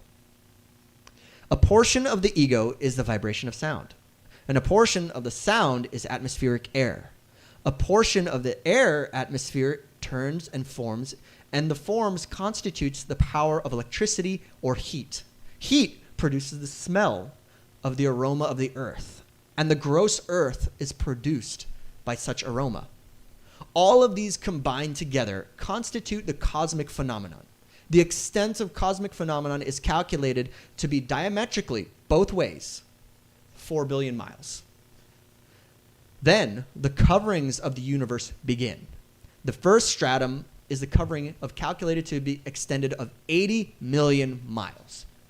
So around our material universe, there is the earth covering, which is 80 million miles. And the subsequent coverings of the universe are respectively fire, effulgence, air, ether, one after another, each extending 10 times further than the previous. So first, to get out of this material universe, you have to go through 80 million miles of an earthly covering. Then when you think you finally break through, it's like, okay, I'm out. No. Then you got to go through the water for what's 80 million times 4. Or sorry, times 10. 800 million. So you have to go through 800 million miles of water. Is anybody here a good swimmer? Max, you were pretty good yesterday at the beach, right? He was even, if you were watching him yesterday, he was even body surfing because he's a surfer. So like he's like a duck in the water. He loves it. Can you swim 800 million miles? No. Okay. Well, let's say you did. You're the best swimmer in the room. You've made it 800 million miles. Awesome. Now, what is 800 million times 10? 8 billion. Can you go through 8 billion miles of fire? No, look at him. He could probably get sunburnt even more. You'll be red like a tomato. Any of us, if we try to go through, we'll just be like a rotisserie devotee going through the fire. You're going to crisp up. By the time you make it at the end of that 8 billion miles, you're just going to get a little crispy potato chip. Yesterday was Ekadashi. Aha. So, cool. Well, luckily, then you have the air, which is luckily, hey, we can blow off all the cinders of the crispy potato chip that we're kind of going through. What's 8 billion times 10? Louder? 80 billion. Okay. So we float through the 80 billion of air, although it's probably more like a hurricane. So we're probably getting tossed and turned around and battered, whatever's left. Now we reach the ether, space, the void. Anyone know what happens in outer space? to a human body? Yeah, Krishna. Yeah, you just left all the air. So now there's nothing there. And it's also, what is space like? Is it warm? Is it cold? It is freezing. You'd probably, as soon as air, okay, so our crispy potato chip has been aired out. Now you're going through the ether where it's so cold, there's no air, so you freeze, and now you're all shriveled up, and you're going through the ether. And then what is 80 billion times 10? 800 billion. That now is entering the mind. Imagine, can you deal with your mind now? No? Yes? No? Think about, let's say, if we want to go on a long, we just went to Daytona Beach. Hour drive. How was your mind on that hour drive from here? Were you able to like really fix in the japa, like get all of them fixed, like 5 out of 5 star rounds? The mind kind of poked in a little bit, right? It's like, look at that. That's a Bugatti. Look at that. That's a Ferrari. Oh my God, look at gas prices. They're getting worse. Now imagine doing that for how many miles? 8 trillion miles. Dealing with your mind on a road trip for 8 trillion miles nonstop. And then after that, you have to deal with the intelligence. And the intelligence is probably going to be saying, oh my God, you're such an idiot. You should have done that in the earth layer. You should have done this in the water layer. You should have done this in the fire layer. You should have done this in the air layer. Why did you even bother going through the air layer? And then you actually listen to the mind for 8 trillion miles. You're going to be listening to your intelligence, criticizing your decisions all throughout that point for how many? 8 trillion times 100 or times 10? 80 trillion miles. And then finally, you reach the last layer, which is the false ego, which you have to deal with 80 trillion times 10. 800 trillion miles of trying to shed of the concept of I, me, mine. Like, oh no, I left the lights on back home. When I get back, my electricity bill is going to be crazy. I've got the property taxes. Or like, oh no, what if my cousin comes in and tries to claim the home for himself? Like, I've got to go back. Thinking about all of the attachments that you've been trying to collect. I, me, mine for how many miles, Marisha? 800 trillion miles. It is a marathon to break through. That's the subtle elements. But does anyone think they can even master like the material elements? Easy? All of them? You got them mastered? Earth, water, fire, air, everything. Do it right now. All right. Show it. Master some earth right now. There we go. Okay. Master some water. Okay. Master some fire. Master some air. Good answer. All right. Now do it in space. So there you go. You can't even master the material elements. And even if you tried to in space, there's actually a very like a famous line from an older sci-fi movie. If anyone's familiar with the movie Alien or Aliens, there's the saying, in space, no one can hear you scream. Same thing in space, no one can hear you chant. Unless you're Narada Muni, because he's the one exception to the rule where he can easily go into space and chant. So we just established he can't even master the 4 elements. But can you master the subtle elements? Yes. It may, even though the subtle elements are above the gross physical elements, you can actually master the subtle elements. And luckily, there is a method in how you can become a master of all the 3 subtle elements. So in the purport that we just read, Srila Prabhupada actually continues. The fearless devotee of the Lord penetrates each one of them being each layer, earth, water, fire, air, ether, and then, of course, the subtle elements, and ultimately reaches the absolute atmosphere where everything is of one and the same spiritual identity. Then the devotee enters one of the Vaikuntha planets, where he assumes exactly the same form as the Lord and engages in loving transcendental service of the Lord. That is the highest perfection of devotional life. Beyond this, there is nothing to be desired or achieved by the perfect yogi. Nothing else. You don't even care about, a perfect yogi does not care about earth bending, water bending, fire bending, air bending, going out into space and floating around doing nothing. A perfect yogi is one who is executing his devotional life perfectly. Then all of the elements, you can easily go through all of that. And if anyone wants to have a fun math project, you can try to add up how many millions of miles is it from the start of the earth layer to the very end of the false ego layer. If you want to add all those, probably at that point, quadrillion miles up, all of those, what would seem like an immense road trip, instantly you can go through if you're on that platform of pure devotional service. So, then let's ask again, can you master the subtle elements? Yes or no? Yes, very good. But the way you do it is you have to be very precise and targeted. You don't just work at each one individually. You don't just say like, okay, let's master the intelligence. I'm going to go through, I'm going to read all the Bhagavatam, I'm going to jot down, I'm going to have everything memorized, like awesome, I can yell out a verse and I will know it instantly, perfect. My intelligence is at the top peak of its game. Now let's focus on the mind. Okay, I've got my mind under control for the most part. Now let's tackle a false ego. It's actually reverse. In order to get past all of the gross elements and the subtle elements, you start at the very first one from the spiritual world in. So you don't start by trying to conquer Earth. That doesn't work. History alone proves it. There's never been an empire that hasn't been under the guidance of a devotee that could actually rule the entire Earth. If we even think about 5,000 years ago, the last true emperor of the earth was Parikshit Maharaj because he was a devotee of the Lord. He properly performed the Rajasuya sacrifice. He followed religious principles. He followed his guru. He followed Shastra. He was deeply devoted to Lord Krishna. By his devotion, he was able to rule the earth. Subsequently, from there, you would see the gradual deterioration of the earth, the splintering of civilizations, and then the biggest empires that we could ever see since then, in the material sense, is the British Empire, and lo and behold, that collapsed. So you can't master the earth. But if you start by going the other way, by trying to conquer false ego first, everything else falls into line. You master the intelligence. You master the mind. You master ether, air, fire, water, earth.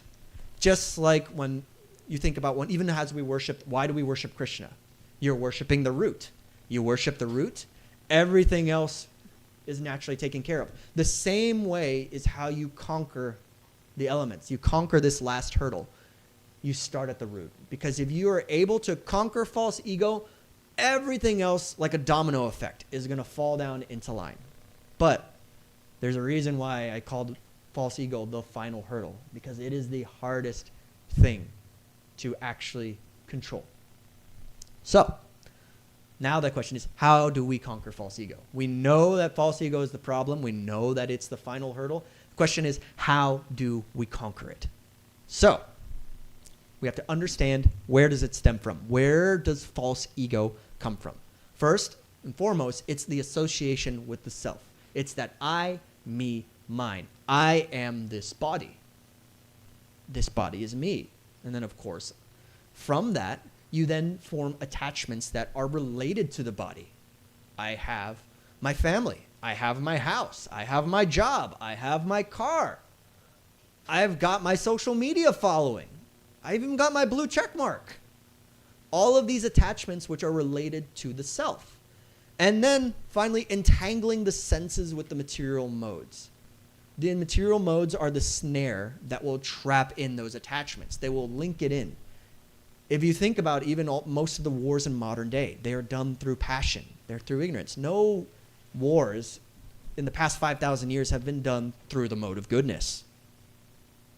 Not really. There's always some kind of secondary motivation, even if it's done on quote-unquote religious principles. Just even think about the Crusades in the medieval era. Everyone had the right mindset. They were going in with good intentions. I want to reclaim the Holy Land. But at the expense of everybody else. Christians were trying to conquer the Holy Land in the expense of the Muslims and the Jews. The Muslims were trying to conquer the Holy Land in Jerusalem at the expense of the Christians and the Jews. So there's this dynamic of, no, we're right, you're wrong, we should be in control. When in reality, it should be everybody. Because everybody has, as we understand from our philosophy, everybody has a right to understand the Lord. No one, regardless of color, creed, caste, should be exiled from a place of worship. So the entangling of the senses, the entangling of the mode, all of these things ultimately stemming from the association of the body. Samanvi, can you read this verse for me? Srimad Bhagavatam 3:26-14. Mano buddhir ahankaras chittam iti antar atmakam chaturtha lakshyate vedo vritya lakshana rupaya. The eternal subtle senses are experienced as having four aspects, in the shape of mind, intelligence, ego, and contaminated consciousness. Distinctions between them can be made only by different functions, since they represent different characteristics. Perfect, thank you. And then Navya, can you read the purport for this verse? 3.26.14 purport. The four internal senses, or subtle senses, described herein are defined by different characteristics. When pure consciousness is polluted by material contamination, and when identification with the body becomes prominent, one is said to be situated under false ego. Consciousness is the function of the soul, and therefore, behind consciousness, there is soul. Consciousness polluted by material contamination is called ahankara. Thank you. So this is what we're dealing with. We are in the material world, and ultimately the material world is a polluted environment. You can clean it to a certain degree, but unfortunately the nature of this world is that it will constantly dirty itself again, because the material modes are always present. And as you go through, if you even think about every time you go through the material world, you're encountering different forms of adversity as you go step by step by step. In the Bhagavad Gita 13:22, Purusha prakritirsto hi bhunkte prakritir gyan gunan karanam gunas hangosya sadasadyoni janmashu. The living entity in the material nature thus follows the ways of life, enjoying the three modes of nature. This is due to his association with that material nature. Thus he meets good and evil among various species. You will see this pollution of the mind and false ego everywhere. We mentioned it earlier. Remember what happens when you try to take a bone from a dog? Or even if you think about, like, if you go to Vrindavan or anywhere in India or even anywhere in Latin America where there's a tropical environment, what's climbing around in the trees looking at you? Monkeys. They'll look instantly. They see something shiny. Ooh, mine. Perfect. There's even seen, like, I had one friend who stayed at the Vrindavan Gurukul. And he literally told me point blank, I watched this monkey reach into my pocket. He took my money, and then I watched him go to a vendor, give him the money, and he got some fruit, and then he went. There's good and evil everywhere. Like my friend, when he was in Vrindavan Gurukul, he witnessed evil in that evil intentions on the part of that monkey. And then even that monkey's thinking, if I take this for me and I give this to this person, then I get this. This is awesome. So ego happens even on the animal level. So then it comes to the question of, who are you? Are you the human? Are you the monkey who's stealing from one person? Yes, Rajagunda.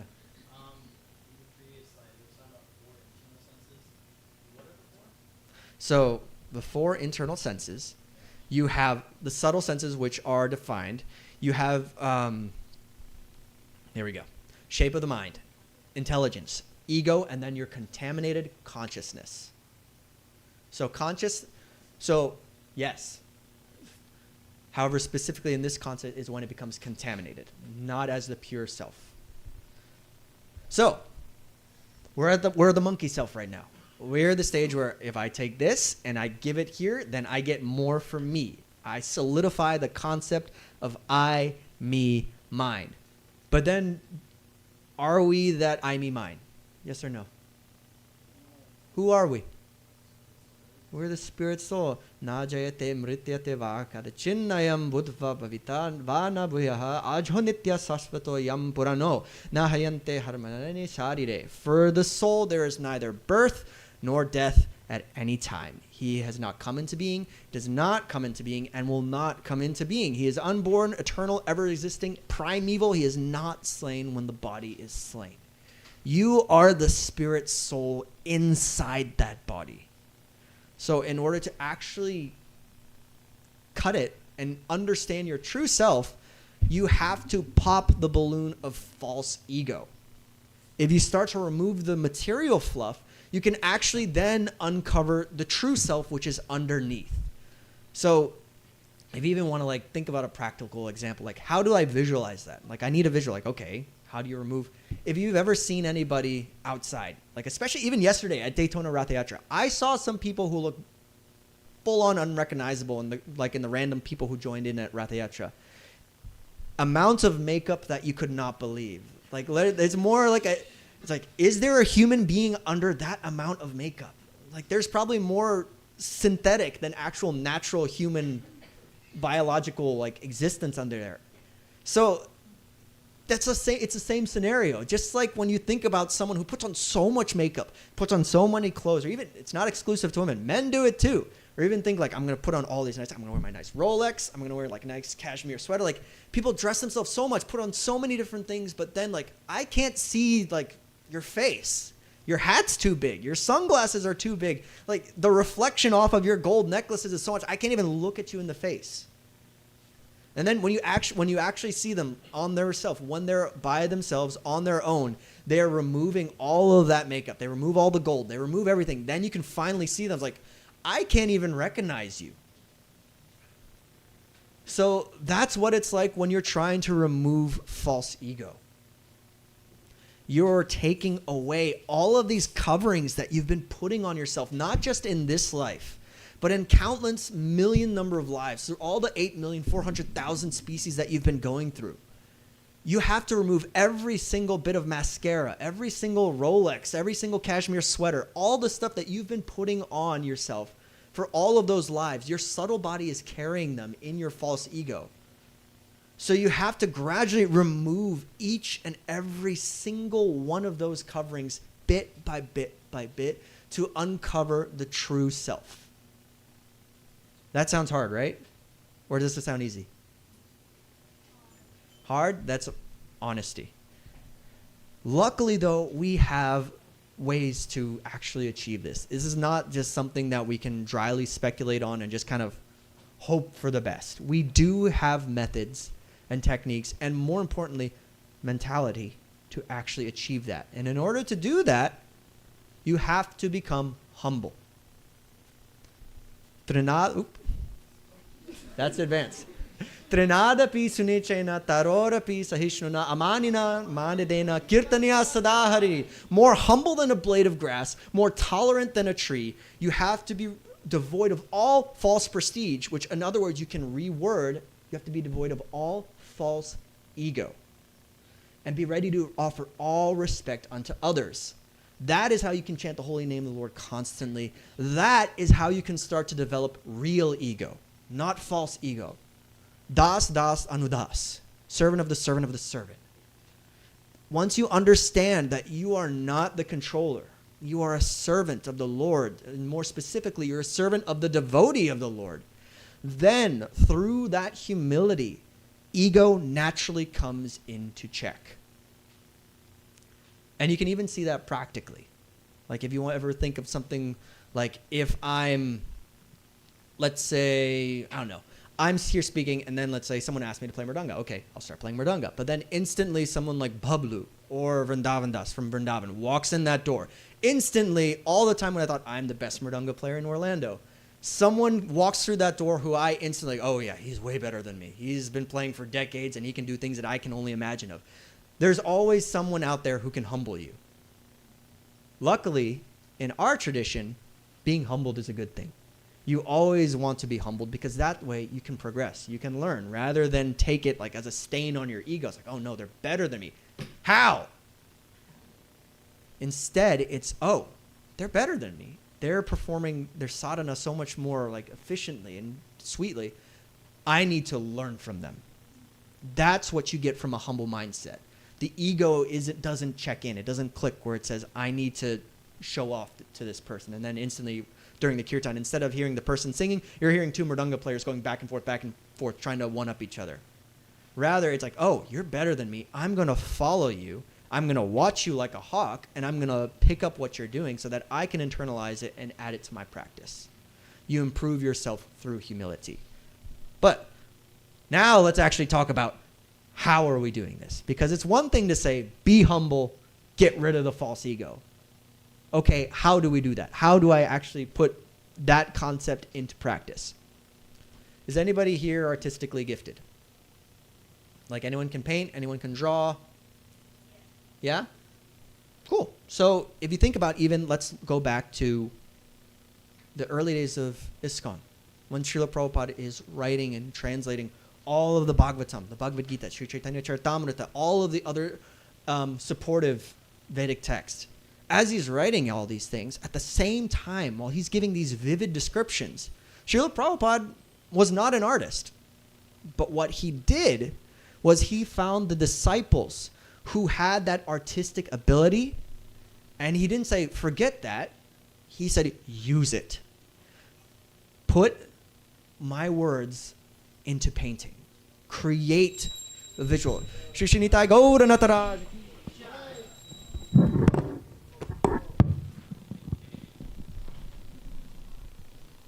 Create my translations into something that the public can see. And even too, when a lot of times when you think about temples, before they would get a deity, they needed something to offer to. Paintings. Engaging his devotees' artistic ability. And they weren't doing all of these. If you even look at some of the paintings that Srila Prabhupada's disciples have done, they are at a Renaissance level of detail. For example, there's a very famous painting of like Govinda eating the butter, where he's sitting down like, oops, why did I do this? If you actually analyze that painting in detail, you'll notice, like especially if you look at the original, the eyes follow you. That's actually a technique that is used in Renaissance painting that is very difficult to master. Srila Prabhupada's disciples were able to do a lot of these very high-level artistic techniques, but they weren't doing so to say, hang this up in the, ooh, that was a big lightning strike. They weren't, see, there is Indra trying to show off his ego. It's like, look at me instead. But they were doing these things not to be like, hang this right next to the Mona Lisa. Like, no, this is for Srila Prabhupada. Guru told me to do this, therefore I'm going to do that, but I'm going to do it to the very highest standard because this is for Srila Prabhupada. This is not for me. So if you have that artistic ability, use it to decorate for the Lord. If you ever want, even if you're not artistically gifted, we just had Gaur Punim. We decorated this place like a jungle at the Jarikanda forest. So next festival, if you have, or at least want to try to exercise your artistic skills, come see me or other devotees when we're decorating. We'll engage you. We will give you some ways to get some artistic talent. Even remember, Divya Mataji, you painted the piece that went on the altar, yes? Everyone can be engaged. All right, who in here is strong? Good job, you're being humble, Bhaja Govinda. So if you even think about, you can even dovetail your strength. If you go like right now to a gym, or even like you'll see bodybuilders. Awesome. You're ripped beyond, your neck is probably as thick as some of the tree trunks out there. What are you doing with all that muscle besides making it bigger? Nothing. Versus if then, let's take something that actually has real muscle, an ox. An ox is a unit of an animal. It has so much strength. It makes a bodybuilder look like a pencil. It could snap. All of that power, all of that strength, and yet the ox is humble. It listens to its handler. It's a gentle creature by nature, but it has so much power to bear. But it is using that strength in the service of its handler. And even then, its handler, the handler of an oxen, can't be a pushover either. Because if I need to tell an oxen to go that way, you can't be just like a lightweight, just like, go that way. If the ox is like steady, like I'm focused, I'm going to work, but you need it to move that way, sometimes you have to be able to move that large animal. You also have to be physically strong. So if you have strength, engage it. Don't just go to the gym for washboard abs just so you can have an amazing Instagram profile picture. You go to the gym so that way you can have peak level strength to do service for the Lord, so that you can be able to, Ratha Yatra time, I can carry Jagannath from the car all the way up to the cart. I have that strength. I do my cardio so that I can sing, dance, and play mridanga for 2 hours straight nonstop. Whereas a bodybuilder would be don't skip out on cardio. Cardio comes in very handy when it comes to Ratha Yatra. I even put into perspective, actually. So I actually just completed my wildland firefighter course on Friday, and one of my instructors was explaining this concept to me. He's like, I've seen some people come in, and they went to the gym. They were bodybuilders. They had strength. But after training, some of them that failed, they didn't pass because they couldn't walk for 8 hours straight carrying 45 pounds, then carrying tools, walking in high heat, and going up a mountain and back down because they weren't properly using their strength. They were just focusing on one thing, targeting one thing. I'm only going in for the visuals. You have to make sure when you train your body for strength, for speed, for endurance, you have to have a purpose. It can't be blind. So there's always plenty of opportunities to do so. Use those muscles. Right, Bhajagovinda? You definitely do use your muscles. Yes, Max? That is. So this is actually from Gita Nagari. So this is one of the gold standards for a farming community. You got to have strength to work on a farming community. You have to have strength to live simply and think highly. So there you go.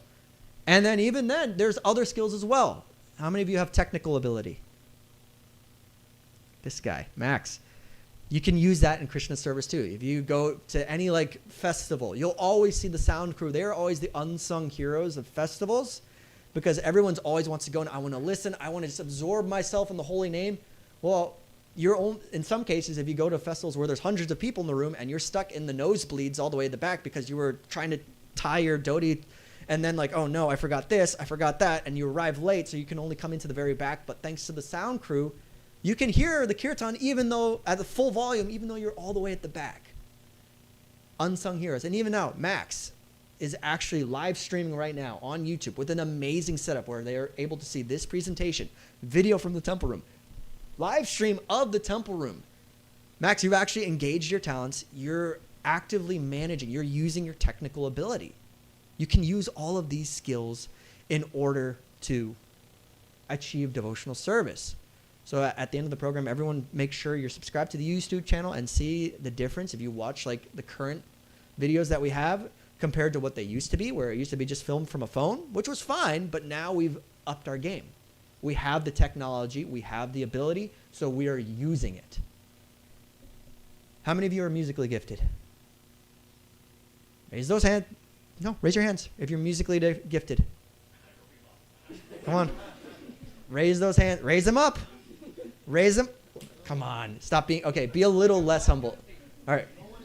Raise your guys, raise your hands, raise your hands, raise your hands, raise your hands. You too, raise your hands. Raise them up.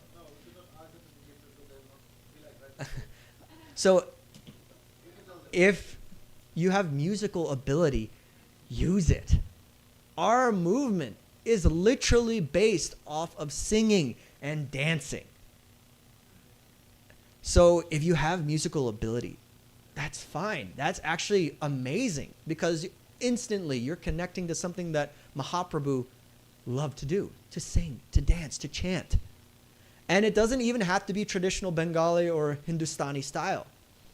You can have different forms of ways to engage your musical ability. Think back to George Harrison, I Me Mine, part of the Beatles. And then even after, arguably George Harrison's biggest song, which hit top of the charts, is what?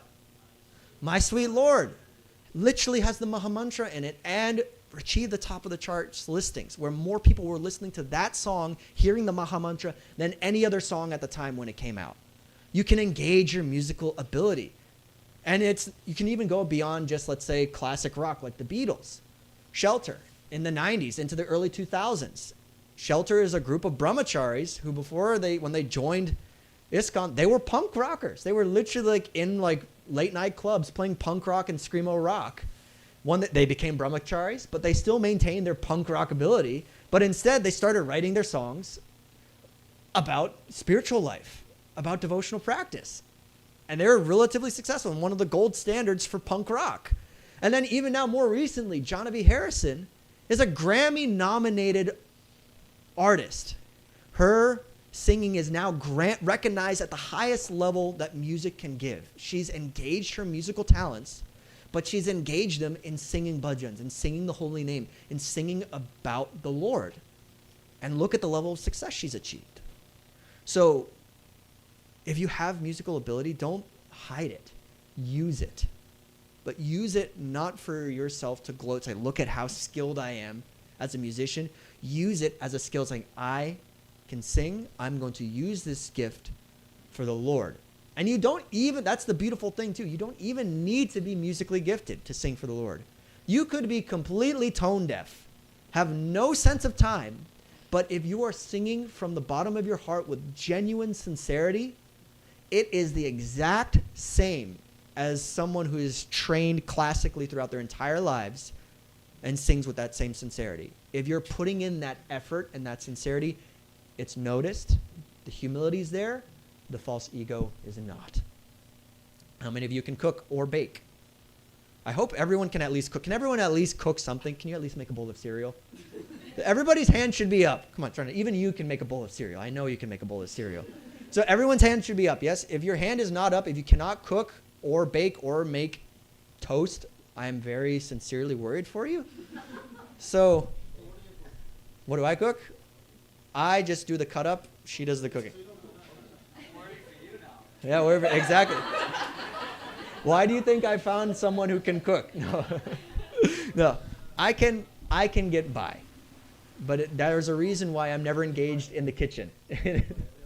There's a reason why I'm not. But if you can cook, use it. This is one. Luckily for us, the Lord loves to eat.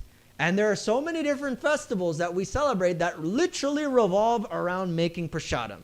There's an appearance day, we need to make prasadam. There's Rath Yatra, we definitely have to make prasadam because although Lord Jagannath is referred to as the Lord of the universe, he should, I think a nickname should be the Lord of eating. Because if you see how many preparations are made daily for Lord Jagannath, and he has a very big sweet tooth. So he also needs baking as well. Engage that ability. Make cookies for the Lord. Make sweet milk sweets for the Lord. Make sumptuous, savory prasadam to be offered to the Lord. And go all out. Don't hold back. Make sambar. Make dosa. Make lasagna. Make pizza. Make pasta. Make lo mein. Make any style of food, whether it's any part of the world. We're an international society. We should be tasting plates from every part, every corner of the globe. And the Lord should be able to taste all of them. So if you know how to make a dish and you know how to make it in big quantities, make sure you see some of the temple organizers so that way say, Prabhu, Mataji, I want to make vegetable lo mein for the temple. It's like, okay, you need to make enough for 50 to 100 persons. We will get you the ingredients. Can you do that? Yes. And then I will be a very big fan of yours because I love lo mein. But if you have that skill, engage it. Even if it's at a smaller level, it doesn't have to be at the Sunday feast. If you have your own gathering, like a little small home gathering of devotees, you invite some friends over. Even if you have work friends, you can still engage. Like, okay, come on over, such and such from corporate. I will make a nice lunch. And then while they're sitting, it's like, wow, this person has a nice clean house. As you're waiting, yep, it's almost ready. 5 more minutes. Jai. Okay, here. And then it's like, wow, this is amazing. What's the secret ingredient? Love.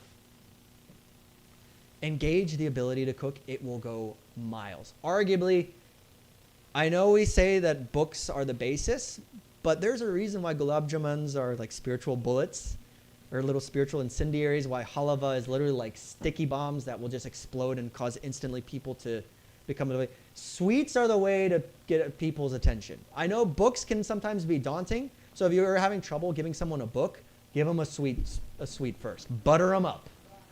Butter them up, and then boom, they're yours. Or even better, ghee. Ghee is great. All right, now, how many of you have that garden ability or like to have that decorative ability? Yes, a couple? Excellent. You can even engage that. Everything can be. And in fact, you can even reach levels that can be recognizable at a national level. So for example, at the Palace of Gold in New Vrindavan in West Virginia, their rose garden is a multi-year award-winning rose garden. The devotees there have carefully cultivated all of the different flowers and roses in order to bring them to Srila Prabhupada, to offer them to Shri Shri Radha Vrindavan Chandra and all of the deities there. They put meticulous effort in pruning, picking out, fertilizing, making sure that these roses pop. And that hard work is not only recognized by the deities and Srila Prabhupada, It's recognized even by the mundane, like Rose, whatever, this National Flower Society. They've like literally said, yeah, award winning. This is this year's winner. And they've done this multiple years because of that high level of quality. So you can engage that green thumb. You don't have to think like, oh yes, I have this amazing garden. I'm making this amazing garden because I want to provide for the Lord. I want to provide fresh flowers on a daily basis for garlands. I want to give Srila Prabhupada a beautiful rose or a bouquet to hold every day. I want to have amazing vases or vases, however you want to pronounce it. You can engage that skill. And that's actually where the last part that I want to end before I open up for any questions is the Palace of Gold itself. So for those of you who are not familiar specifically, Srila Prabhupada's Palace of Gold is located in New Vrindavan in West Virginia. And this is actually something that the disciples of Srila Prabhupada began constructing in the 70s and then completed on after his passing. Originally, they wanted to build a place of residence for Srila Prabhupada to stay whenever he visited New Vrindavan. New Vrindavan was one of the early farming communities, so it was actually kind of rough and tumbly life, like yeehaw, like devotees. There's actually stories when the devotees would come, let's say from New Vrindavan to go to Brooklyn or to New York or anywhere nearby to see Srila Prabhupada if he was flying in. Well, everyone else was a nice, clean, folded devotees. The New Vrindavan devotees would show up but they would have they'd walk in down the street with their boots to still have the mud. They'd have a little bit of mud on the bottom of their devotees because it's a rough and tumble life out there. It's not easy. So they gradually said, we can't have Srila Prabhupada come and stay in a cabin in Bahulavan. We have to give him a proper residence that is fit for someone of his position. So they began constructing this Palace of Gold. And the Palace of Gold is a testament to what can be done when you do not have false ego. If you look at every single aspect of the Palace of Gold, there is not a tint of work that is done with false ego, I, me, mine, in mind. All of this was done by teenagers and 20-something-year-olds who maybe were at best had a high school diploma. Most were high school dropouts. But once they set this motion in mind, this plan, we need to build this at a high-class standard, they went through, they put in the work. It's like, all right, we need to study masonry. We need to study electrical work. We need to study all of these different skills, jewel making, all of these things to create a masterpiece. And now, to this day, it is the one of the top 10 destinations in West Virginia for tourism. It's referred to actually as the Taj Mahal of the West. And if you go inside, everything is meticulously done. The finest marble imported from Europe. All of these different gemstones imported, all hand-laid, handcrafted. You go around, all of the gold leafing, painted painstakingly by hand. And if you go around, and there are still plenty of Prabhupada disciples who live there still today in New Vrindavan. If you go around and ask them, none of them is ever, unless you actually have to poke them and say like, Prabhu, what did you do? It's like, if you poke the bear, it's like, yes, like I did the marble laying floors, or they're like, yes, I did the gold leaf painting on the ceiling, or none of them are going to go around and actively claim like, yes, I did this, I did that. Or even if you go on the palace tours and you'll run through, and there's actually around like 60,000 people every year will go through. That's actually an older stat. When I was younger and I had a friend who actually did tours there. That stat is probably even now increased. You get more thousands of visitors that go through the palace every day. At no point are you going around to the different exhibits or all the things, and you're going to see such and such made by X Das, such and such painted by X Devi Dasi. Their names are not there. Nowhere in the Palace of Gold are you going to see the names of those who crafted it, because they did not want the focus to be on their work. Everywhere you go in the Palace of Gold, the focus is on Srila Prabhupada. His original cast footprints are there in the palace. His original shoes, all of these different things. And then if you go into the temple room, everything is revolving around the work that Srila Prabhupada, it is a sign of appreciation. How can I give back to this person who gave us everything? And as a testament to say, it holds up to the test of time, when I was little, me and my friends would literally go underneath. So to put in perspective, in here, this is where the old restaurant was and the old gift shops. Gradually, they moved the gift shops to outer buildings. So they left that inside, and me and my friends, when we're 8, 10 years old, we're running underneath the catacombs of the Palace of Gold. And God, we were throwing balls and whacking sticks, playing sword fights underneath, and even accidentally hit some of the pillars underneath. Didn't break, didn't budge. If it can survive a bunch of rambunctious 8 and 10-year-olds doing boys will be boys stuff underneath the Palace of Gold, and it's still fine, and luckily to this day, the temple president there still likes me. It's shown that it was done properly. It was done with Srila Prabhupada's service in mind. So that's when we want to really hone in. That is how you are able to conquer false ego. You do everything at the topmost level. You do everything first class. You engage everything that you have, every skill that you have, but you don't do it with I, me, mine as the focal point. You do it as yours. This belongs to you. I am doing this for you. You do it through the lens of Guru. And then, if you're serving Guru, Guru will naturally bring your work to Krishna, and then Krishna will trickle down and bless. That's the only way trickle-down economics actually works, is if you do it through Guru and then to Krishna. If you just do it to please yourself or try to directly please Krishna, it will not be there. Ego, false ego will always be there. But if you do it with real ego in mind, with the mentality that I am a servant, then your work can truly shine because you're not in the spotlight. You are the one that's holding the spotlight. So with that, I will hold for the last few minutes if anyone has any questions, comments, concerns about the Palace of Gold. I can guarantee the structural integrity. So, and then we have one mic up here in the front, so just raise your hand if you'd like to speak, and then we will pass around the mic if need be. Sorry, Prabhu, you want to pass the mic back?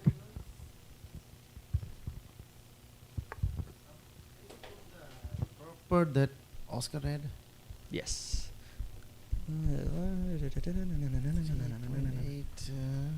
The pig, the ego, the monkey. No, Oscar read the last part of the first purport. Yeah. Earthbending, waterbending, firebending, George Harrison, and there. There you go, yeah. So, I mean, there's two things we can see here. The first line, our conditioned soul may be very good and more act in mode of goodness. And the second line starts with a devotee. So, you know, we, and Krishna Prabhu's question in the beginning was, the topic is the final hurdle, and Vidhi answered it, the false ego.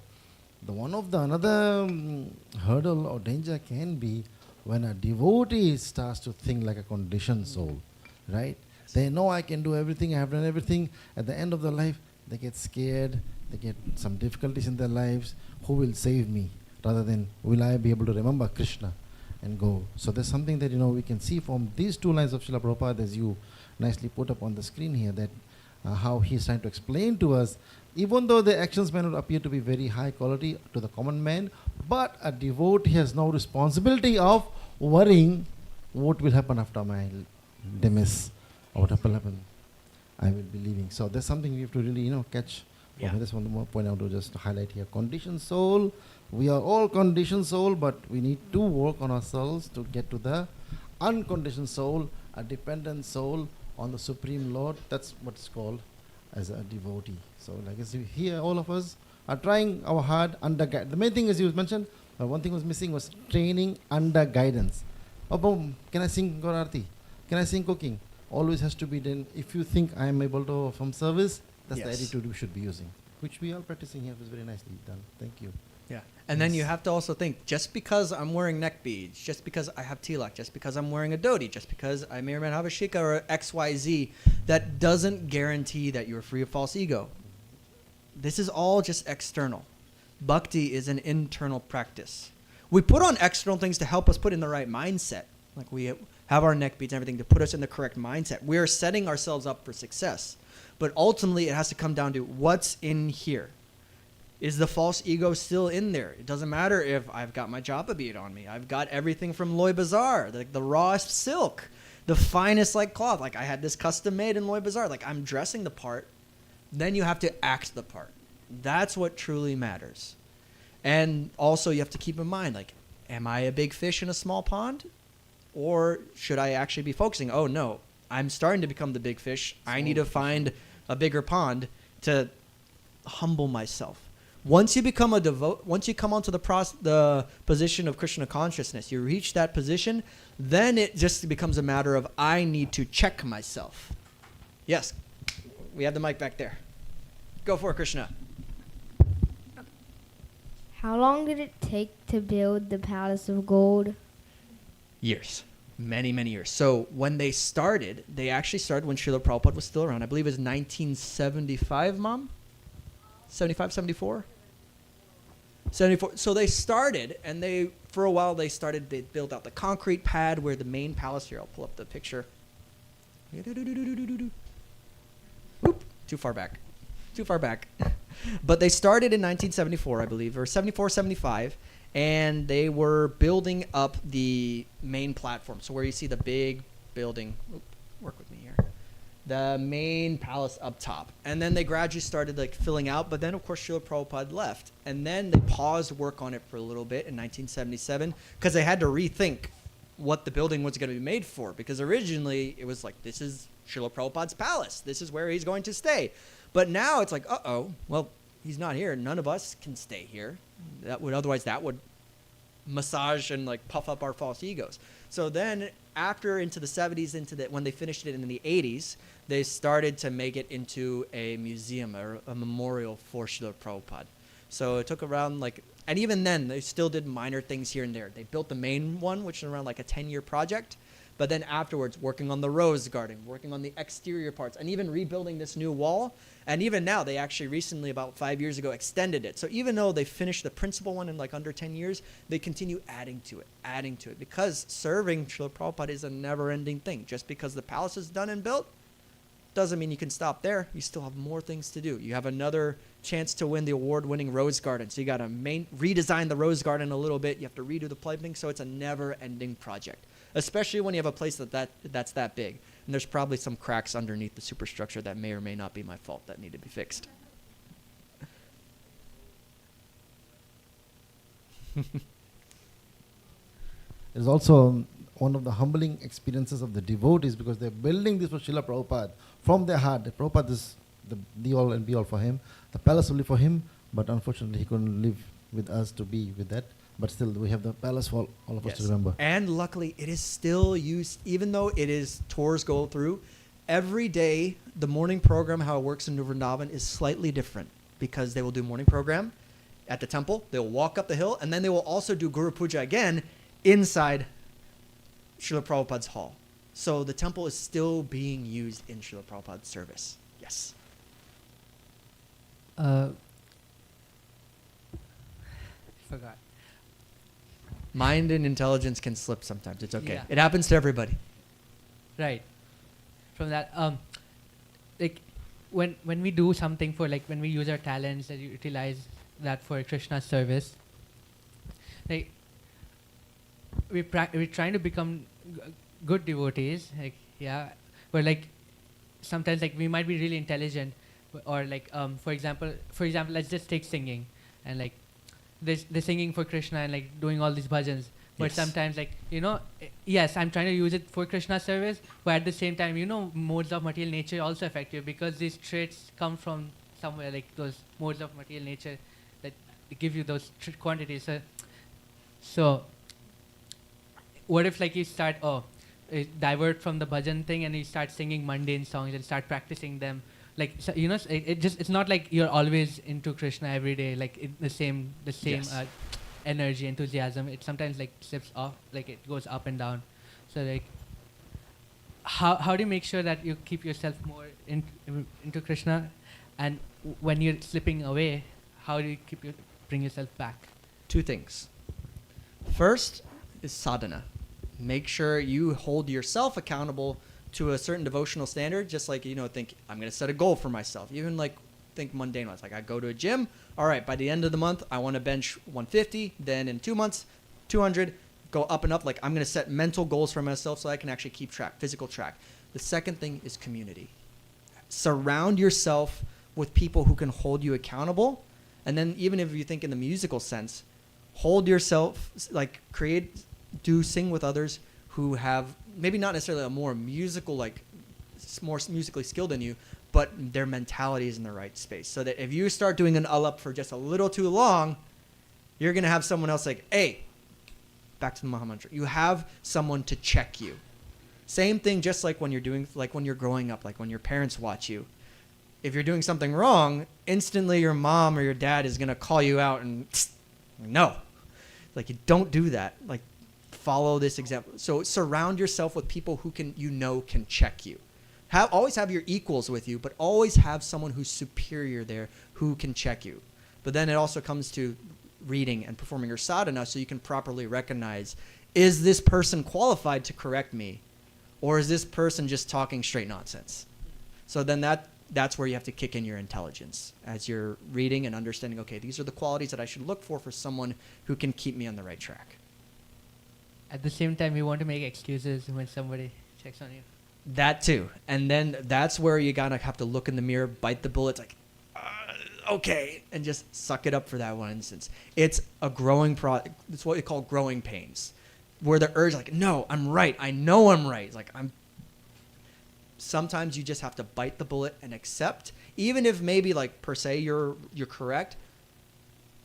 Take the pill, take the bitter medicine, because it will humble you. And even if you, let's say you were right, that humility will still be able to give you some benefit by understanding, okay, we'll do it your way. And then that naturally will calm down your mental state. Otherwise, you're just massaging your ego, and that's never a good thing. Right. And then I think we are just about ready. So what we'll go ahead and do is we'll grab mats to the corner, chairs out of the way, and we'll get ready for RT. Shishinitai Gauda Nataraj Ki!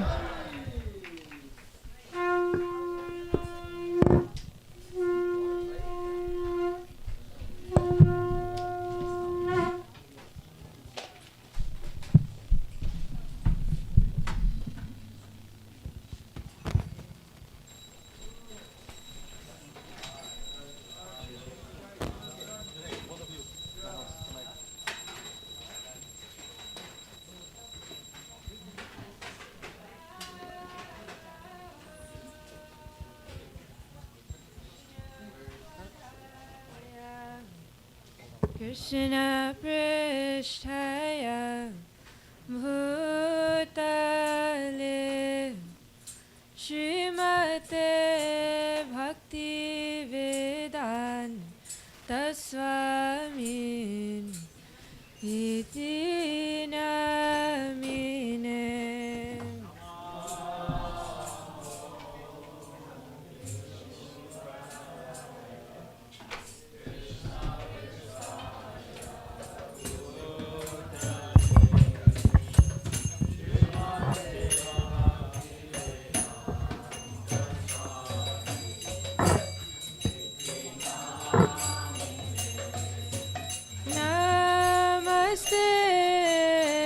Saraswate Deve Gauravani Pracharine Nirvishesha Shunyavadi Paschatya Deshatarine.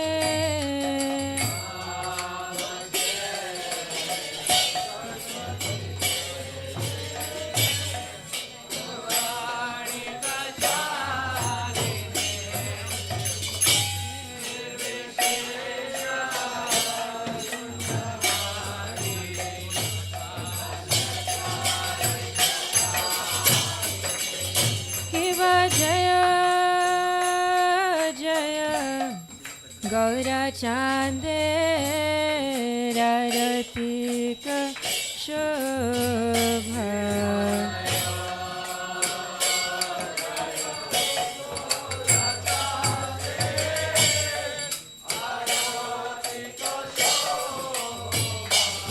Kiva Jaya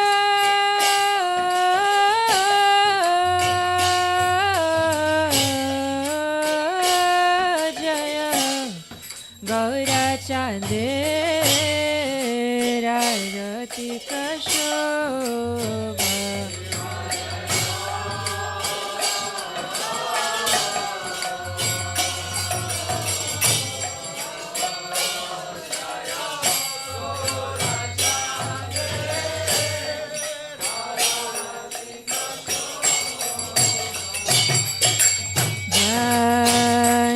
Janavi Tatavane Jagamanano Bha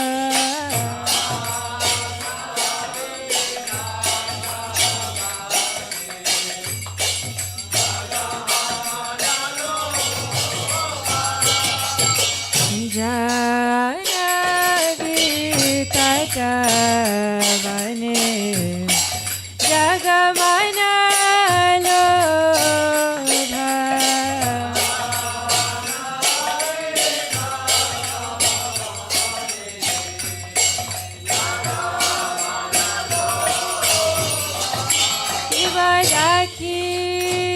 Ibadakineni tai chanda megadadara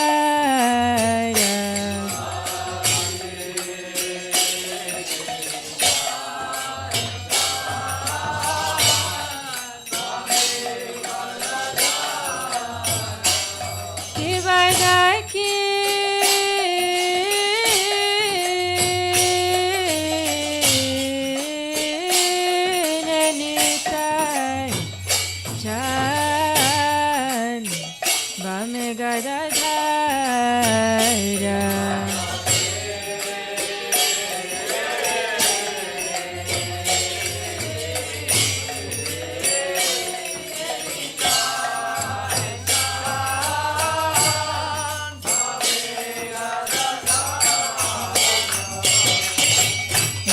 Nikate advaita shine Vasa Chatradhara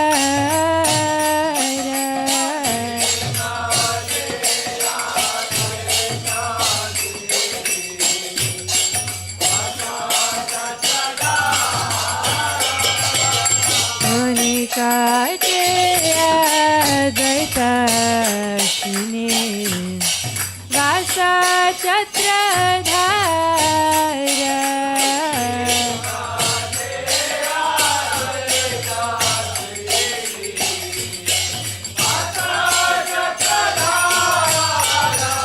Kiva Boshi Ache Gaurachan Ratna Simhasane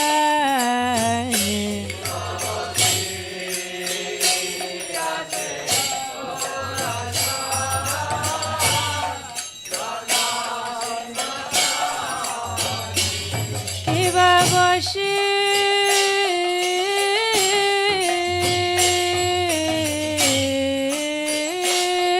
Ache Gaurachan Ratna Simhasane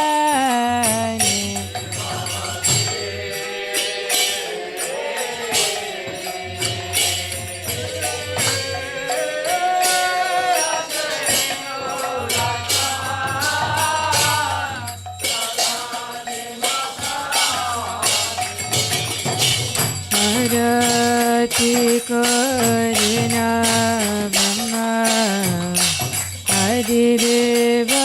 Adidevagane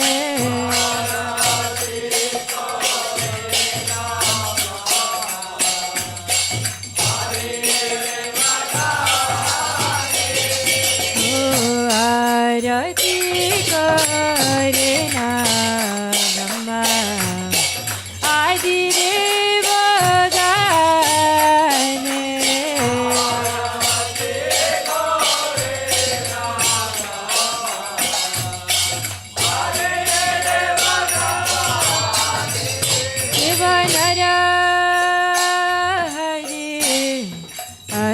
Kori chamara dhulaya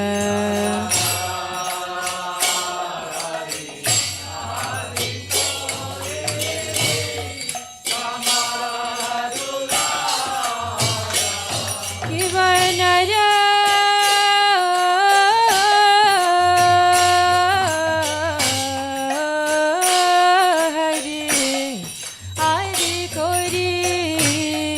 chamara dhulaya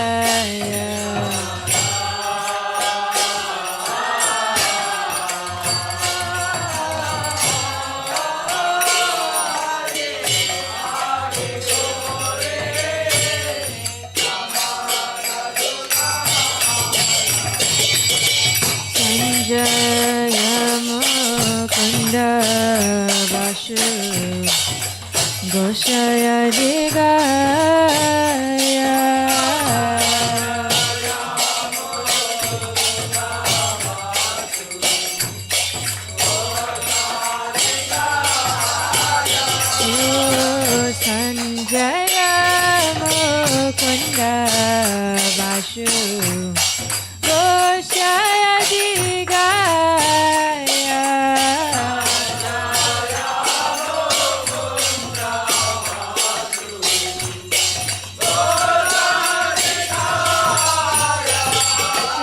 Shankha baje, Ghanta baje, baje karatala.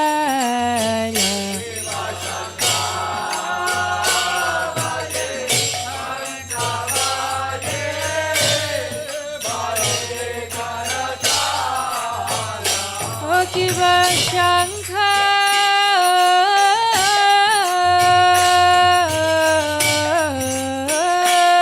baje, Ghanta baje,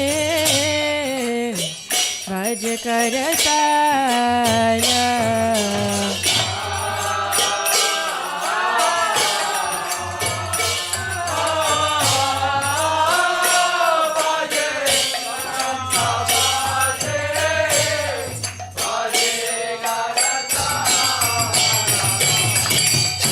Madhura mridanga baje, Paramarasala.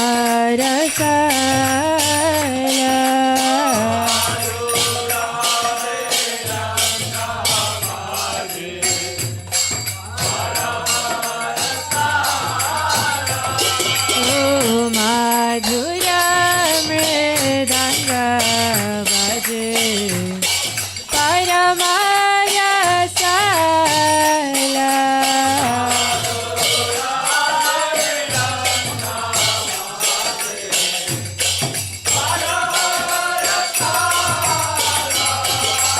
Shankha baje, Ghanta baje, Madhur Madhur Madhur baje.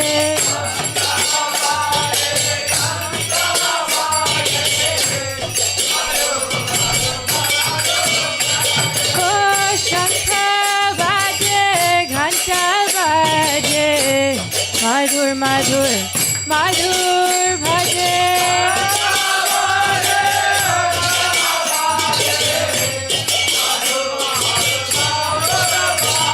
Oh, Madhur Madhur Madhur baje.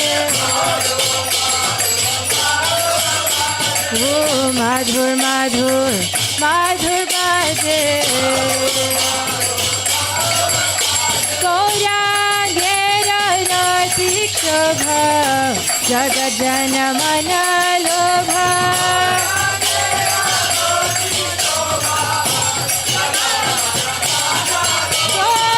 Gaurangera ratik shobha, Jagat jana mana lobha.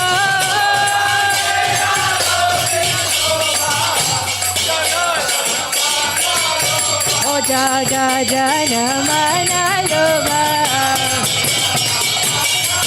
Jagat jana mana lobha. Oh, Nitai Gaura Nataraj, Nitai Gaura Nataraj, Nitai Gaura Nataraj, Nitai Gaura Nataraj.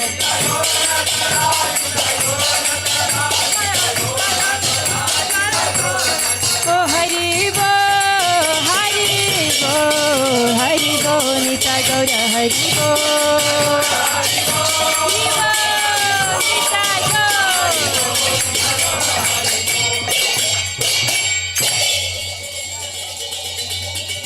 Shiva Bahu Koti Chandra Jini Vadana Ujvala.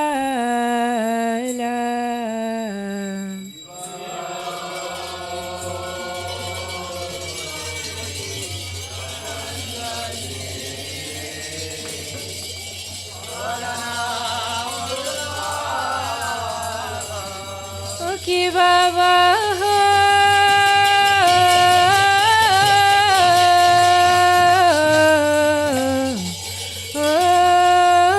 Koti Chandra Jini Vadana Ujvala.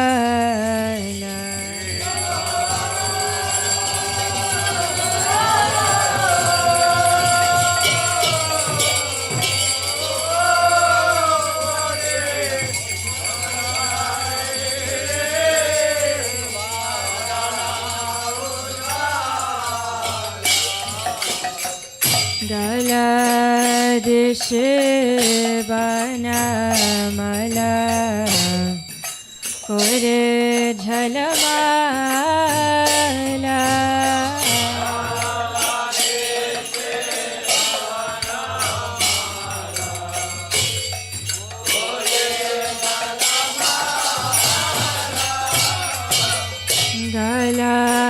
Galadishe banamala kore jhalamala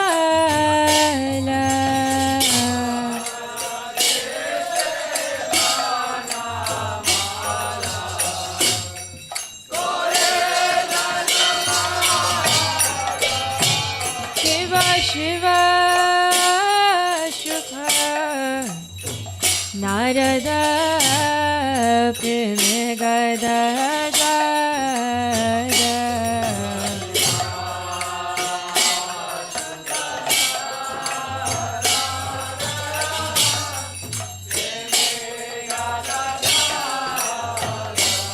Shiva Shiva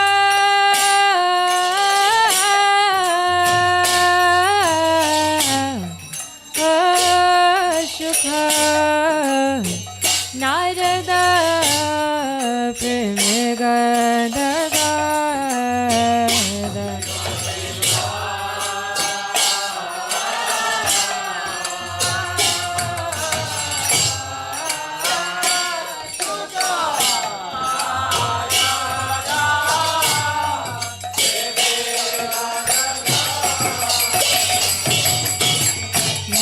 Makati Vinoda Dike Gaurara Sampada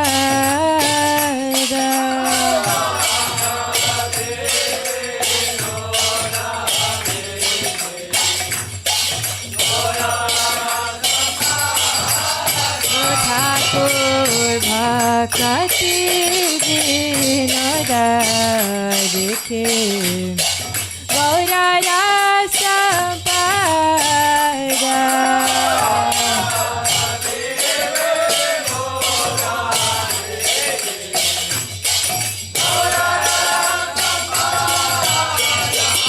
Jaya Shri Krishna Chaitanya Prabhu Nityananda Shri Advaita Gadadhara Shivasadi Gaura Bhakta Vrinda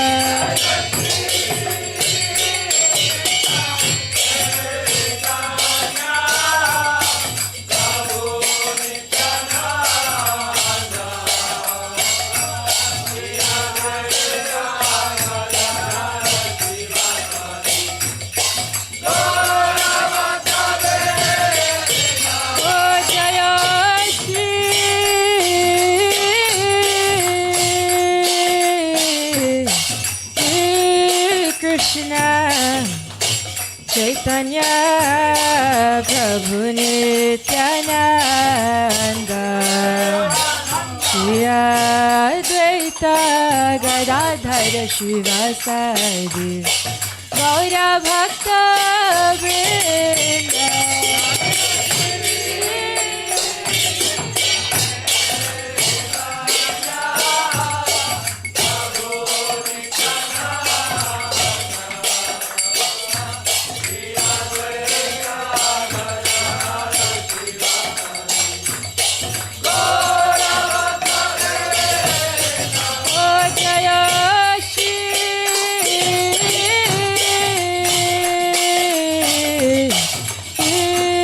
Krishna Chaitanya Prabhu Nityananda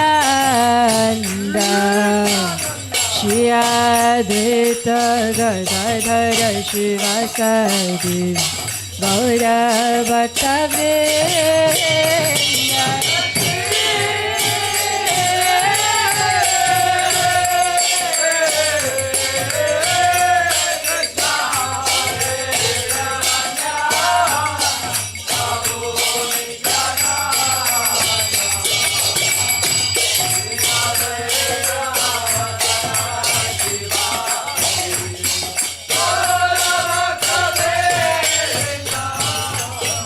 Hare Krishna, Krishna Krishna, Hare Hare,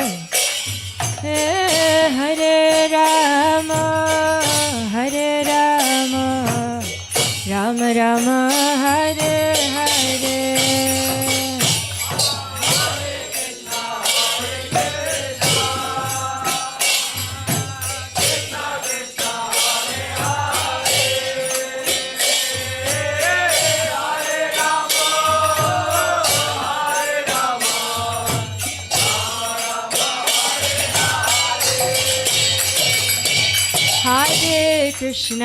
Hare Krishna, Krishna Krishna, Hare Hare,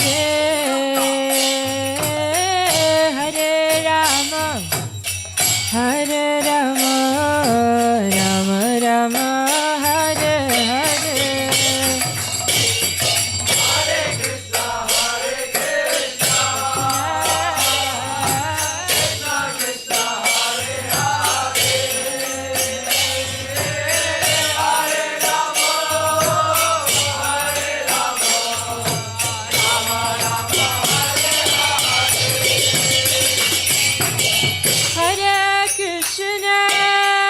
Hare Krishna, Krishna Krishna, Hare Hare,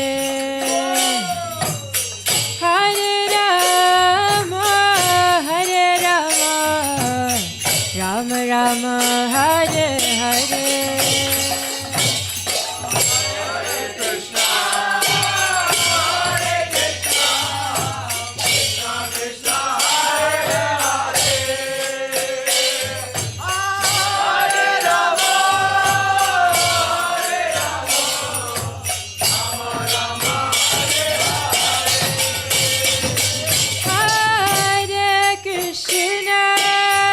Hare Krishna, Krishna Krishna, Hare Hare, Hare Rama, Hare Rama, Rama Rama, Hare Hare.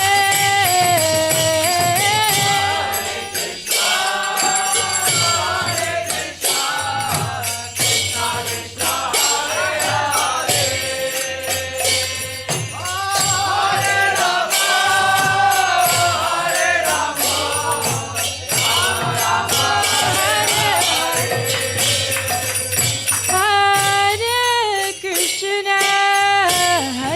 Krishna, Krishna Krishna, Hare Hare, Hare Rama, Hare Rama, Rama Rama, Hare Hare.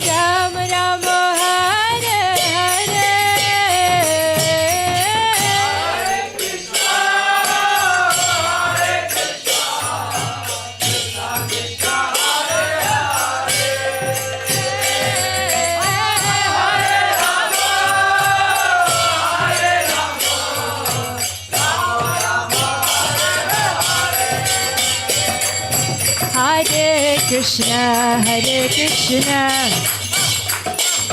Krishna Krishna, Hare Hare,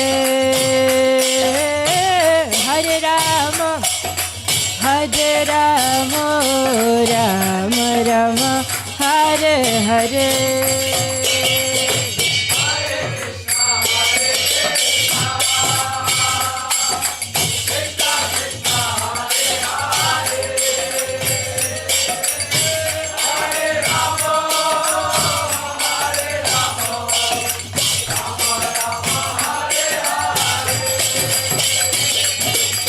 Hare Krishna, Krishna Krishna, Hare Hare, Hare Rama, Hare Rama, Rama Rama, Hare Hare.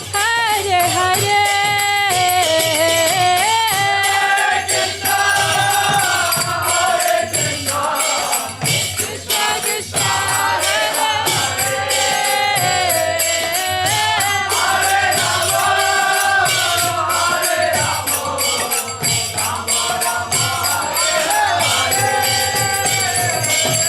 Hare Krishna, Krishna Krishna, Hare Hare, Hare Ram, Ram Ram, Hare Hare.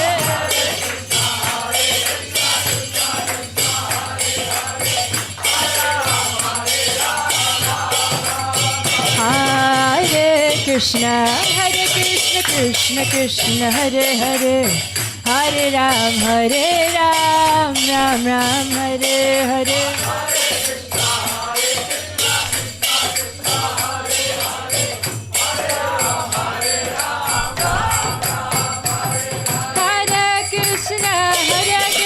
Krishna Krishna, Hare Hare, Hare Ram, Ram Ram, Hare Hare.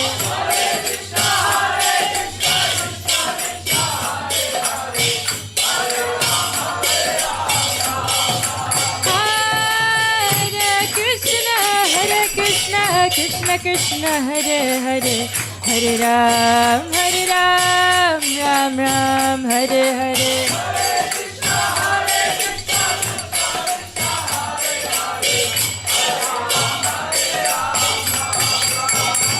Oh, Hare Krishna, Krishna Krishna, Hare Hare, Hare Ram, Ram Ram, Hare Hare.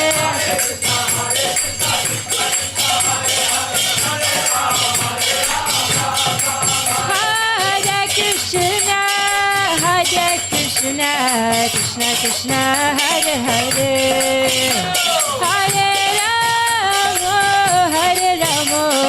Ram Ram, Hare Hare. Krishna, Krishna Krishna, Hare Hare, Hare Ramo, Ramo Ramo, Hare Hare.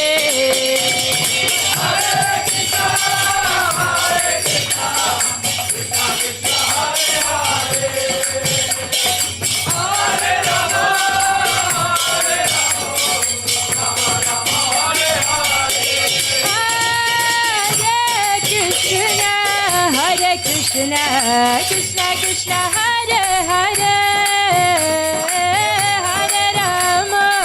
Hare Ramo, Ramo Ramo, Hare Hare.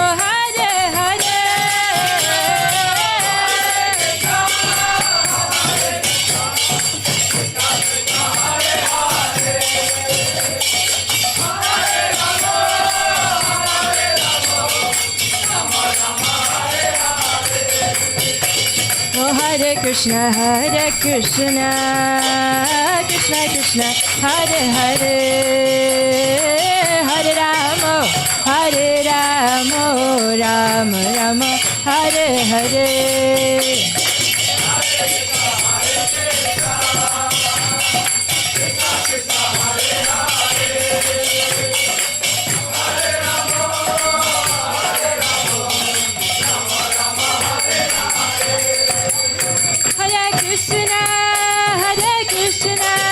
Krishna Krishna, Hare Hare, Hare Rama,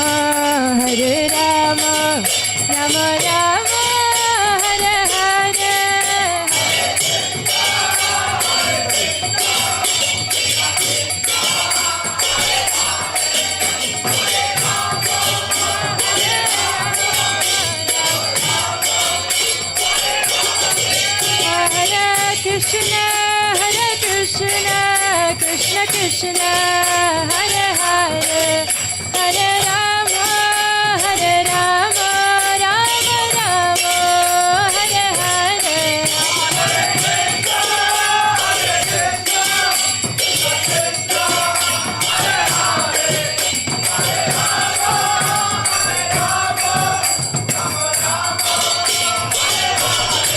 Nitai Gaura Nataraj, Nitai Gaura Nataraj, Gaura Nataraj, Nitai Gaura Nataraj.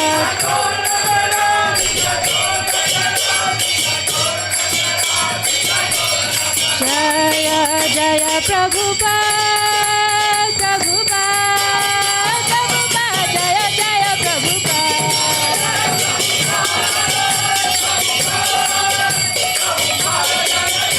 Oh Jaya Jaya Prabhupada, Prabhupada, Prabhupada, Jaya Jaya Prabhupada.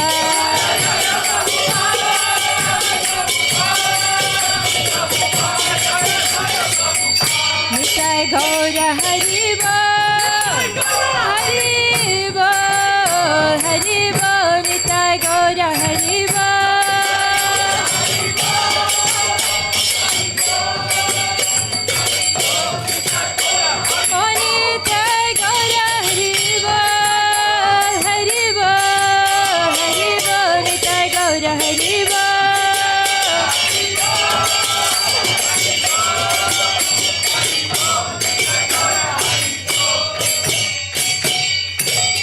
Vishnupad Paramsa Parivajikacharya Ashtotar Shatashi Srimad His Divine Grace A.C. Bhaktivedanta Swami Srila Prabhupada Ki ISKCON BPT Founder Acharya Srila Prabhupada Ki Jayam Vishnupad Paramsa Parivajikacharya Ashtotar Shatashi Srimad His Divine Grace C. Srimad Bhaktivedanta Saraswati Thakur Swami Srila Prabhupada Ki Ananta Koti Vaishnavrinda Ki Namacharya Srila Haridas Thakur Ki Prem se kaho Shri Krishna Chaitanya Prabhu Nityananda Shri Advaita Gadadhara Shri Vasadi Gaura Bhaktivinoda Ki Shri Shri Radha Krishna Gopa Gopinatha Shyamakunda Radha Kunda Giri Govardhana Ki Vrindavan Ki Jai Mathura Dham Ki Navadvip Mayapur Dham Ki Jagannathpur Dham Ki Jai Ganga Mai Ki Jai Yamuna Mai Ki Vrinda Devi Ki Bhakti Devi Ki Samaveta Bhakti Vrinda Ki Their most beautiful Lordship Shri Shinitai Gaur Nataraja Ki Bhakti House ISKCON Orlando Ki Nitai Gaur Premanande. All glories to the assembled devotees. All glories to the assembled devotees. All glories to the assembled devotees. All glories to Shri Guru and Gauranga. All glories to His Divine Grace. A.C. Bhaktivedanta Swami Srila Prabhupada Ki Jai.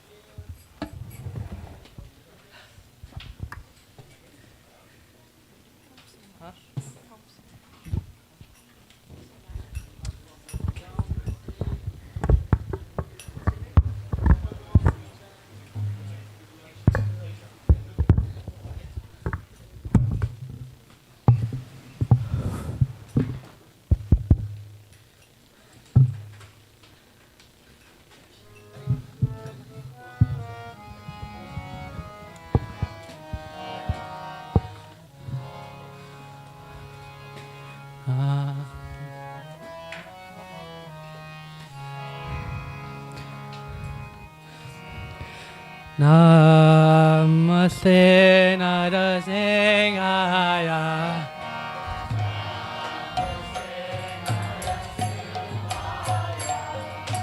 Namaste Narasimhaya.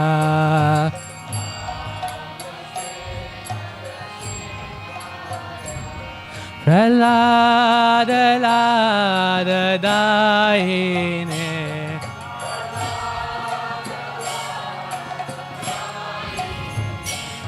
Prahlada Lada Dahine.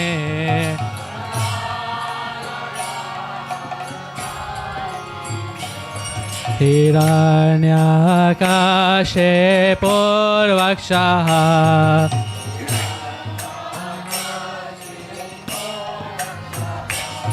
Hiranyakashe Purvakshaha.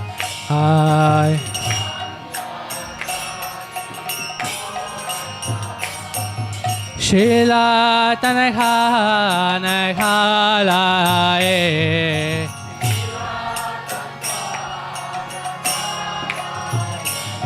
Shila Tanakha Nakhalae.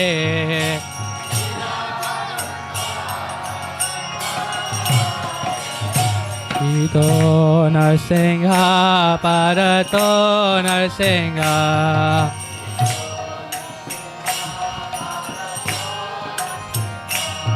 Ito Narsingha Parato Narsingha.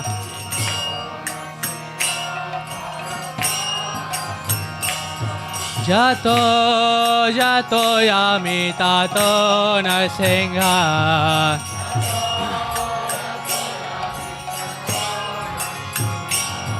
Jato Jato Yami Tato Narsingha.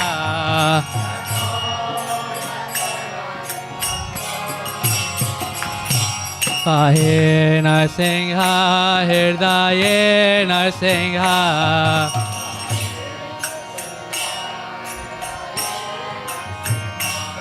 Pahe Narsingha Hirdaye Narsingha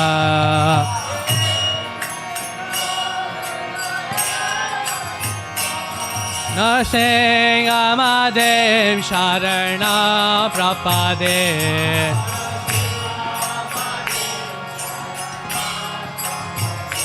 Narsingha Madev Sharana Prapade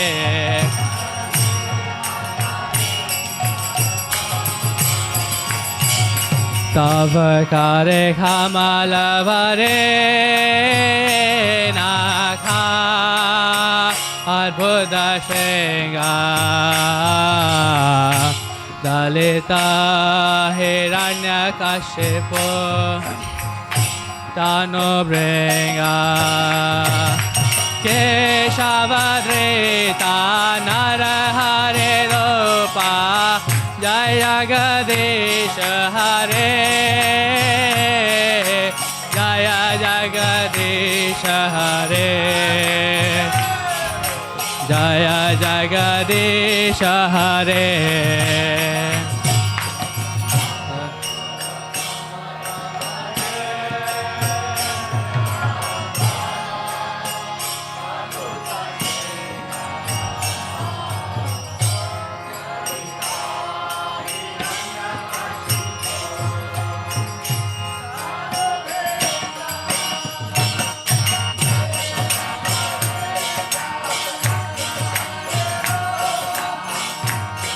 Jagadisha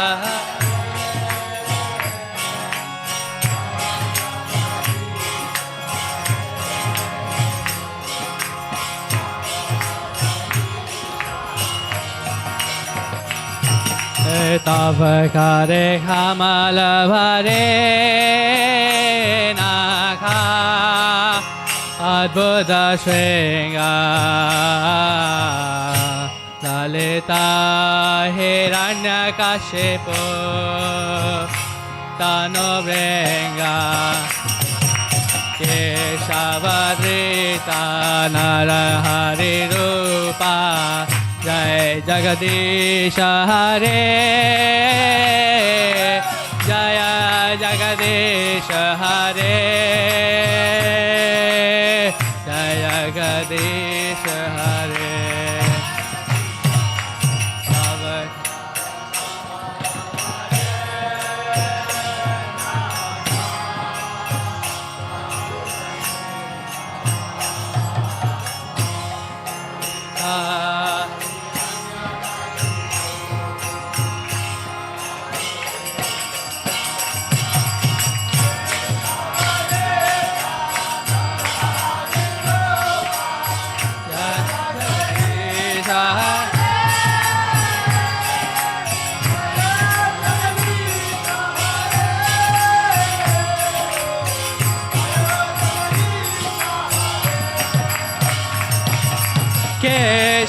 Keshavarita Narahare Rupa Jaya Jagadisha Hare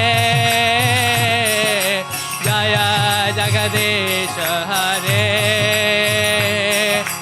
Jaya Jagadisha Hare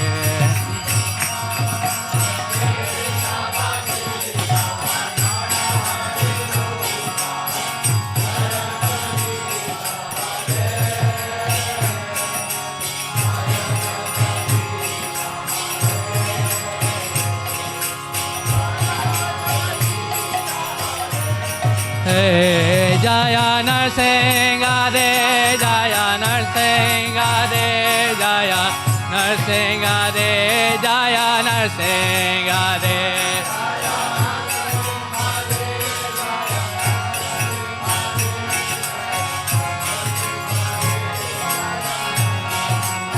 Jaya Narsingha De, Jaya Narsingha De, Jaya Narsingha De, Jaya Narsingha De.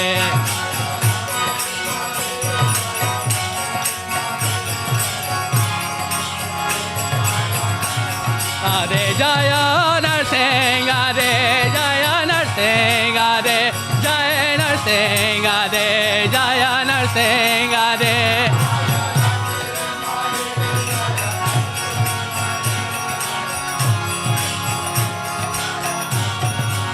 Jaya Prahlad Maharaj, Jaya Prahlad Maharaj, Jaya Prahlad Maharaj, Jaya Prahlad Maharaj.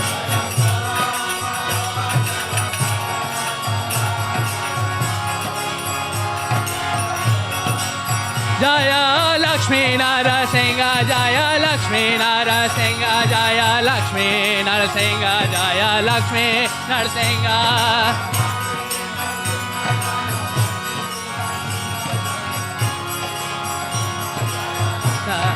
Nitai, Nitai, Nitai, Nitai Gaura, Hari Bol, Nitai Gaura, Hari Bol, Nitai Gaura, Hari Bol, Nitai Gaura, Hari Bol, Nitai.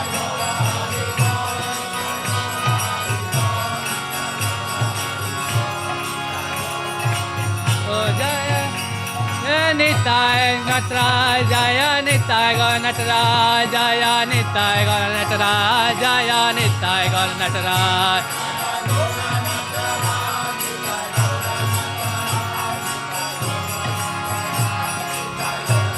Nataraj Prabhupada, Prabhupada, Prabhupada, Prabhupada.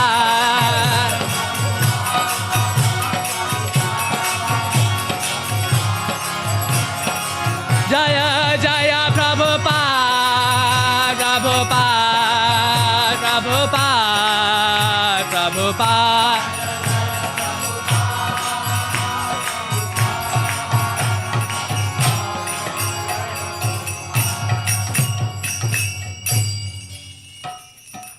Srinde Bhavan ki, Prahlad Maharaj ki.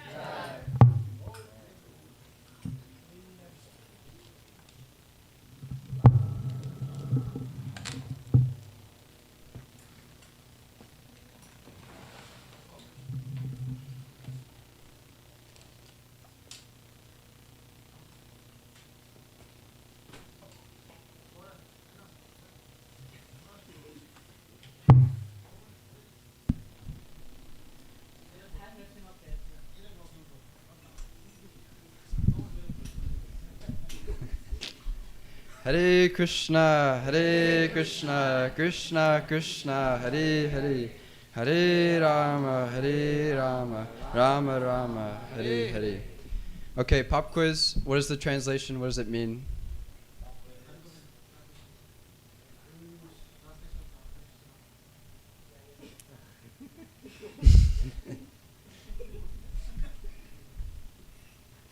Okay, we'll need someone. None of the usual kids are here to say it. So, someone older. Forrest, do you know it? Dear Lord, dear energy of the Lord, please engage me in your loving devotional service. Jai. Haribo, Haribo. Yes. Okay.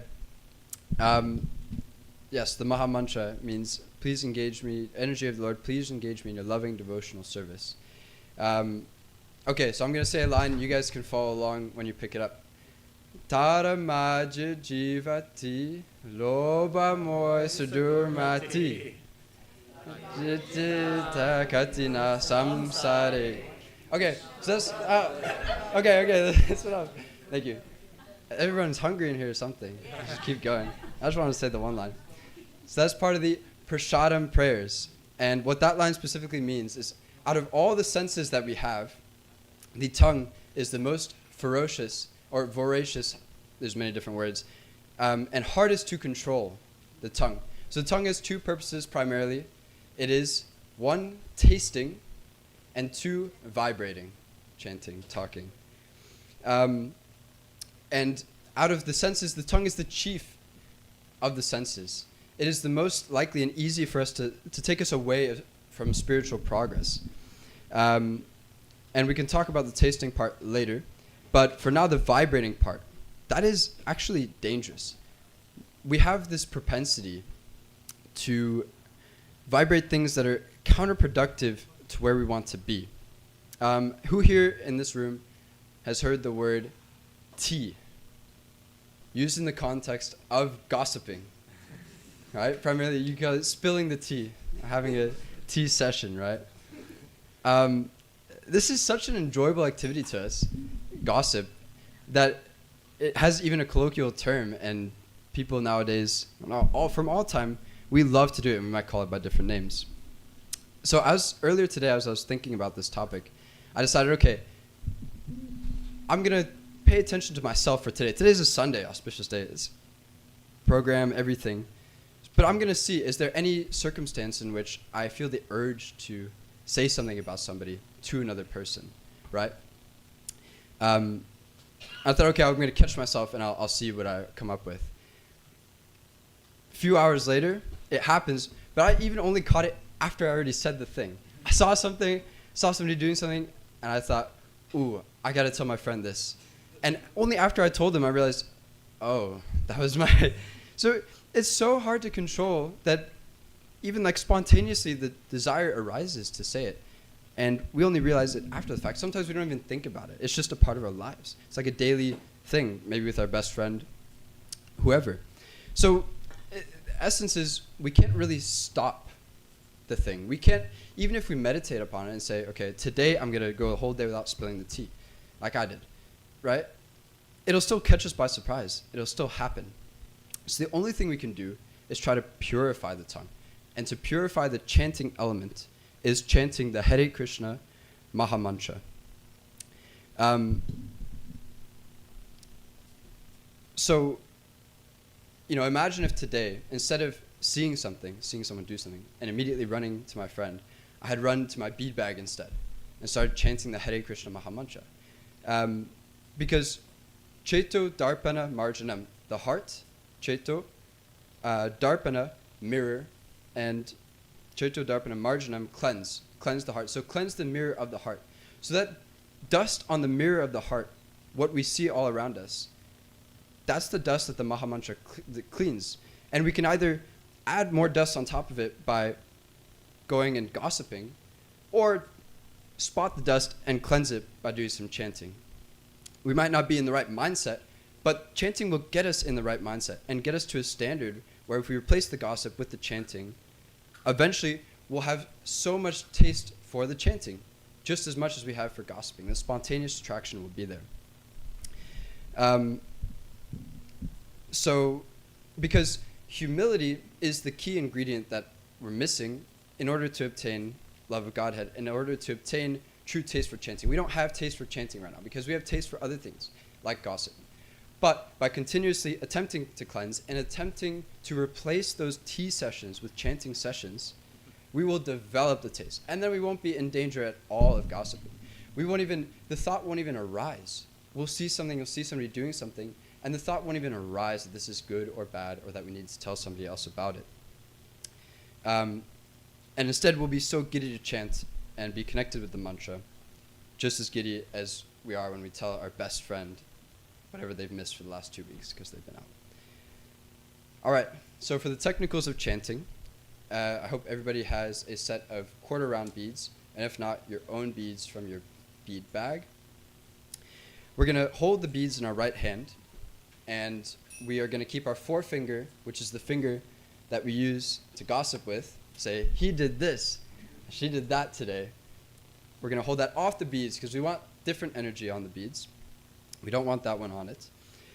And we're going to start with the top bead that has a tassel on it, and we're going to say the Pancha Tattva mantra, which will come, in order to try to obtain some mercy before saying the Maha Mantra so that we can get some help and get some forgiveness for whatever our mind does while we chant. And then each bead after that, we're going to hold and say one Maha Mantra, and then pull the next bead towards ourselves into our heart to try to make it stick all the way until we get to the last bead again, and after which we'll say the Panchatattva mantra again. So hold these beads and look at the beads like they're your best friend that you haven't seen in a couple weeks, and you're trying to tell all the gossip to everything. We're not gossiping to the beads, but at least try to harness that enthusiasm, that giddiness to spill the tea with the beads.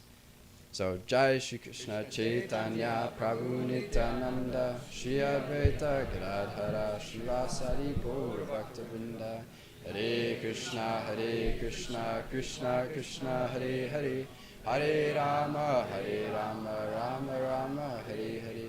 Hare Krishna, Krishna Krishna, Hare Hare. Hare Rama, Rama Rama, Hare Hare. Hare Krishna, Krishna Krishna, Hare Hare.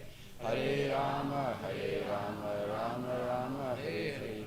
Hare Krishna, Krishna Krishna, Hare Hare. Hare Rama, Rama Rama, Hare Hare. Hare Krishna, Krishna Krishna, Hare Hare. Hare Rama, Rama Rama, Hare Hare. Hare Krishna, Krishna Krishna, Hare Hare. Hare Rama, Rama Rama, Hare Hare. Hare Krishna, Krishna Krishna, Hare Hare. Hare Rama, Rama Rama, Hare Hare. Hare Krishna, Krishna Krishna, Hare Hare. Hare Rama, Rama Rama, Hare Hare. Hare Krishna, Krishna Krishna, Hare Hare. Hare Rama, Rama Rama, Hare Hare. Hare Krishna, Krishna Krishna, Hare Hare. Hare Rama, Rama Rama, Hare Hare. Hare Krishna, Krishna Krishna, Hare Hare. Hare Rama, Rama Rama, Hare Hare. Hare Krishna, Krishna Krishna, Hare Hare. Hare Rama, Rama Rama, Hare Hare. Hare Krishna, Krishna Krishna, Hare Hare. Hare Rama,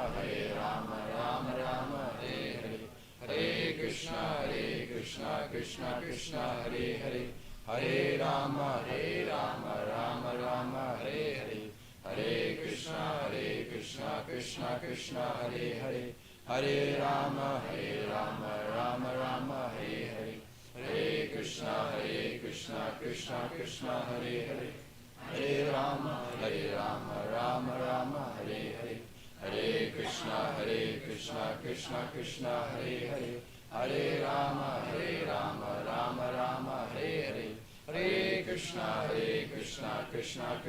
Hare Hare. Hare Rama, Rama Rama, Hare Hare. Hare Krishna, Krishna Krishna, Hare Hare. Hare Rama, Rama Rama, Hare Hare. Hare Krishna, Krishna Krishna, Hare Hare. Hare Rama, Rama Rama, Hare Hare. Hare Krishna, Krishna Krishna, Hare Hare. Hare Rama, Rama Rama, Hare Hare. Hare Krishna, Krishna Krishna, Hare Hare. Hare Rama, Rama Rama, Hare Hare. Hare Krishna, Krishna Krishna, Hare Hare. Hare Rama, Rama Rama, Hare Hare. Hare Krishna, Krishna Krishna, Hare Hare. Hare Rama, Rama Rama, Hare Hare. Hare Krishna, Krishna Krishna, Hare Hare. Hare Rama, Rama Rama, Hare Hare. Hare Krishna, Krishna Krishna, Hare Hare. Hare Rama, Rama Rama, Hare Hare. Hare Krishna, Krishna Krishna, Hare Hare. Hare Rama, Rama Rama, Hare Hare. Hare Krishna, Krishna Krishna, Hare Hare. Hare Rama, Rama Rama, Hare Hare. Hare Krishna, Krishna Krishna, Hare Hare. Hare Rama, Rama Rama, Hare Hare. Jai Shri Krishna Chaitanya Prabhu Nityananda Shri Advaita Gadadhara Srivasari Gaura Bhakta. So my resolution, I don't think I could stop gossip cold turkey. My resolution is at least next time I catch myself in a session, whether I did it or not, I'm at least going to think, where are my beads? If I'm wearing my beads, that's another problem. But at least if I'm in a session, I'm going to think, where are my beads? If you don't have an answer to that question, make sure to get your own set of beads with Marisha at the gift store after the program is finished. They're pretty cheap. You can get beads, a bead bag. You can get quarter round, full round. Either way, it will help. And at least when you gossip, you can think back so that eventually we can transform this propensity into spiritual progress. Hare Krishna.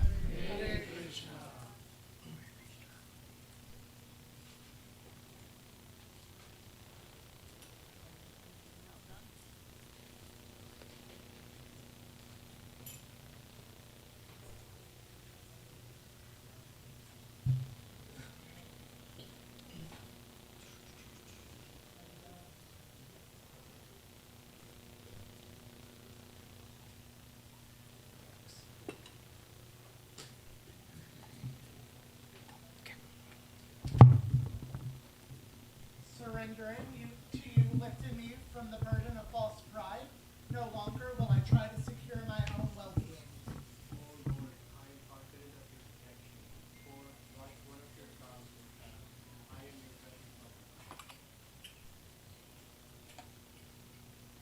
Oh Madhava, I see you leading your herds to pasture on the banks of the Yamuna. You call to them by gently playing your flute. By slaying giant demons such as Aga and Tata, you always provide full protection for Gopukana.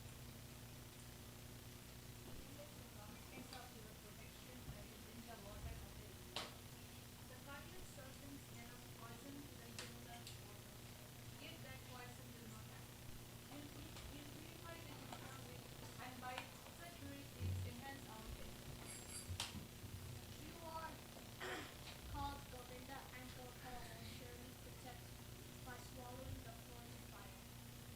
Indra, king of the gods, sends torrents of rain. You will counteract his malice and protect us by lifting the mighty Govardhan hill. When the four-headed Brahma steals your copper, boyfriends and cars, then too you will surely protect the whole Gopulapati. Bhakti Vinod is now the property of Gokul, your holy abode. O Keshav, kindly protect it with death. Shri Bhaktivinoda Thakur ki.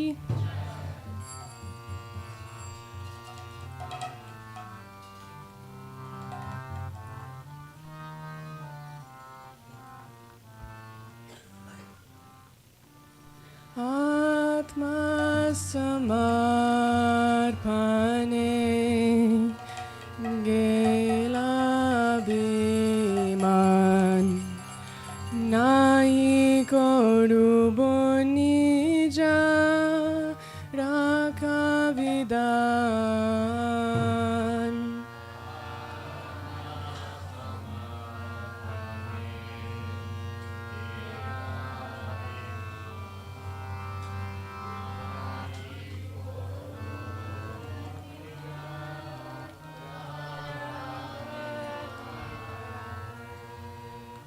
Atma samarpane kelaviran nahi korubo nija rakavidan.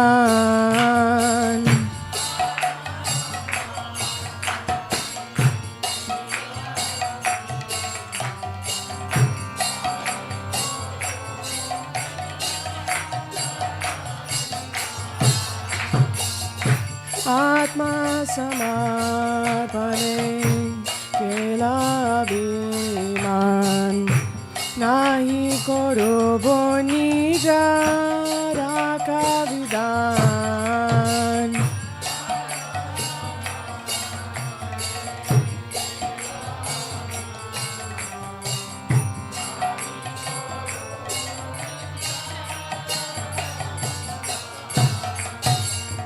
Tu vadana jani tu hunda ko binan.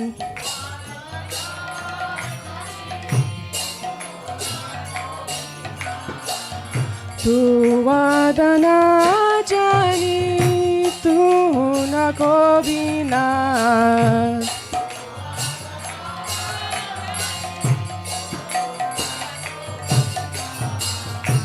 Palya godana jnana koritu asad.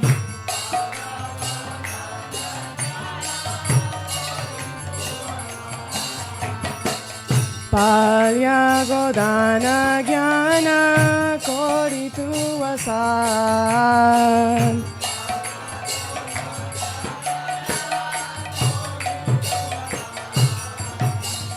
Charo bimadava jamuna tire bansi bajao to dako bidire.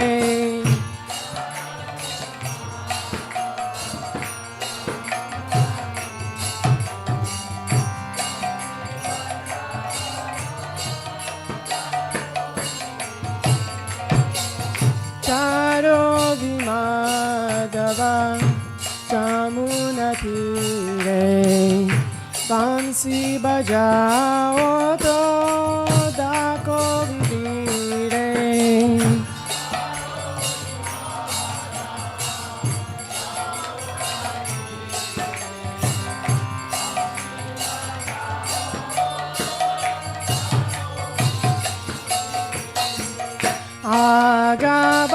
Agabakama Ratora Kavidan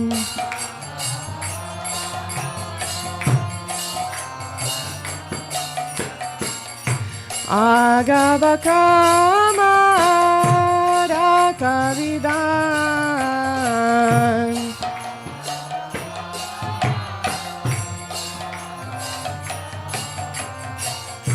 Koro visada tun gokulakan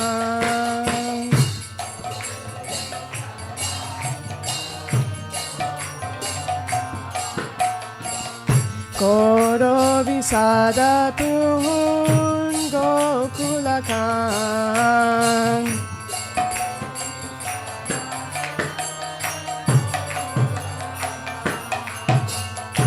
Raka korobi tuhun nishoy jani Pana korobun hama jamuna pani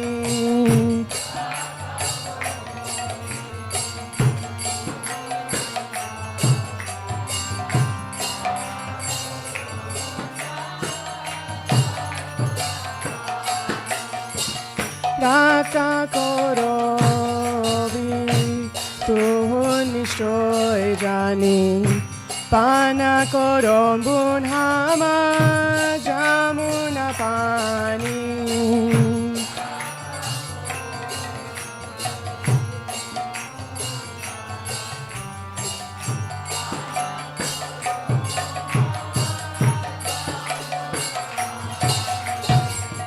Kaliya doka koro bivinash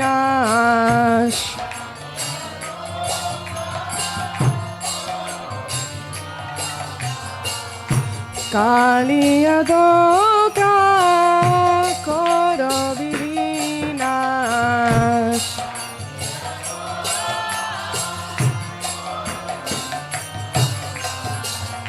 Shodo binadi jala bada obi asha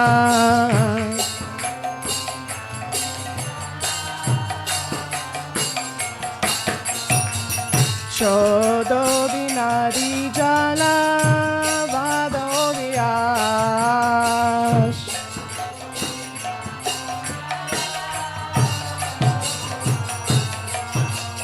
Pitayo davanala Dako bimoy Govinda Govinda Nam tavoy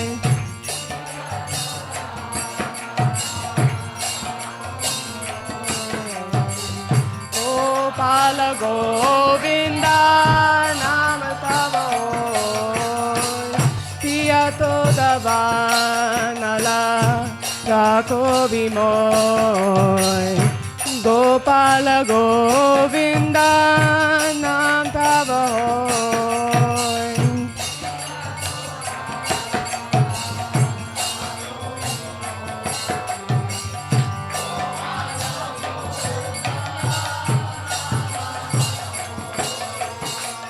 Surapati Durmati Nasha Vichari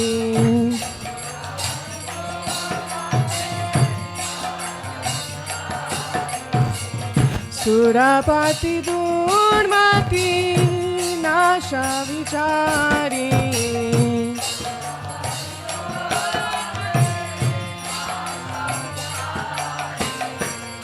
Rako Vivashane Girivaradari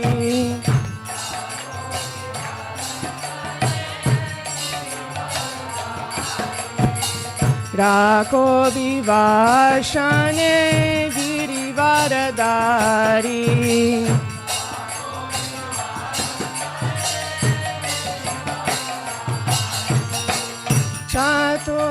Nana Korabo Jab Chori Raka Korobi Mujhe Gokulahari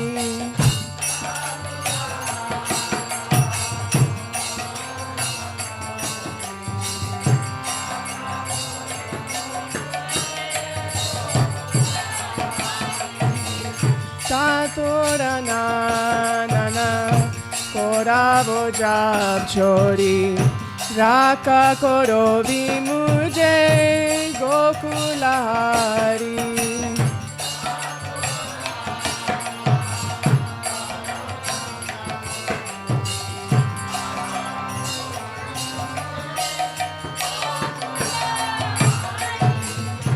Bhakati Vinoda Tua Gokuladan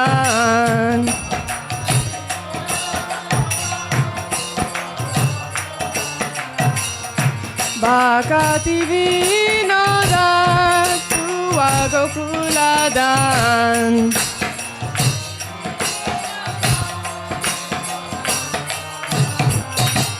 Rakobi Keshava Korato Jatan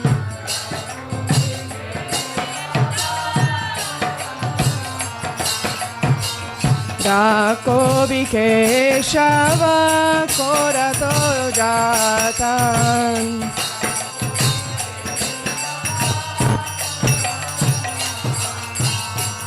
Atma Samarpane Gela Biman Nahi Korobo Nijara Kavidan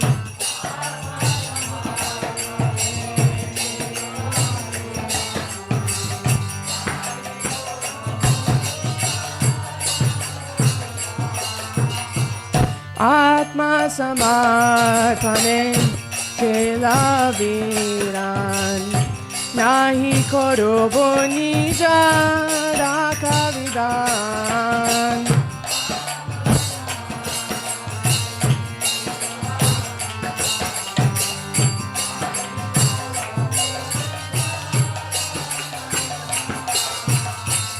Atma Samarpane Gela Viman Nahi Korobo Nijara Kavidan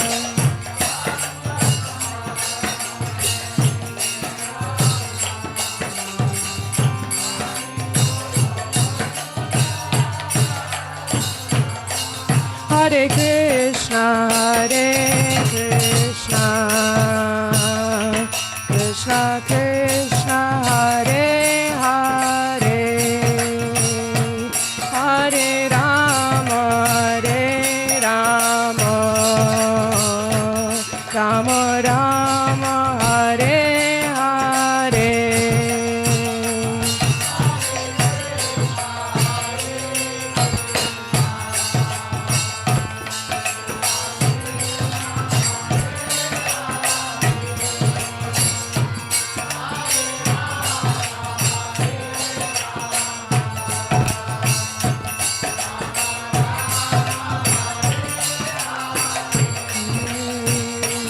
Hare Krishna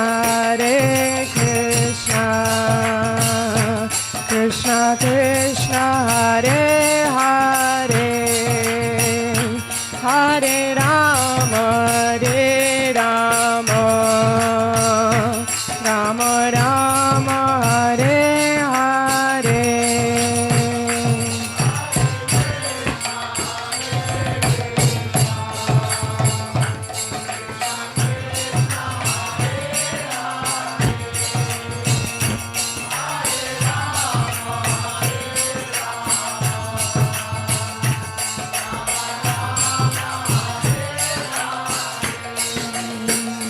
Hare Krishna Krishna Krishna Hare Hare Hare Rama Rama Rama Hare Hare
Krishna, Hare Hare, Hare Rama, Rama Rama, Hare Hare.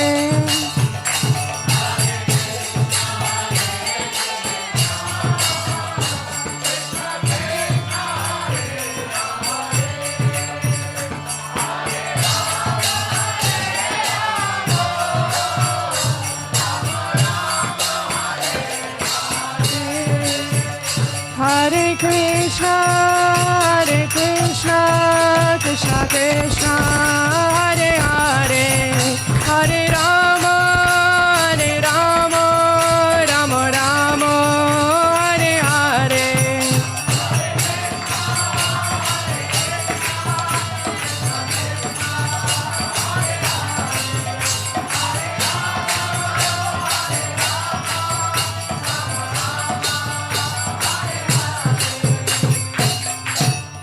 Atma samarpane gela viman nahi korobo nija rakavidan.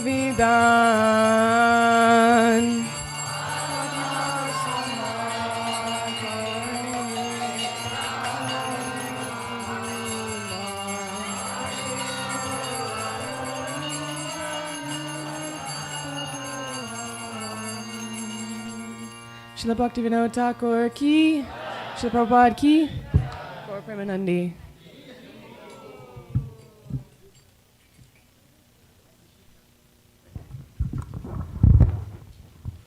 Hare Krishna. Hare Krishna.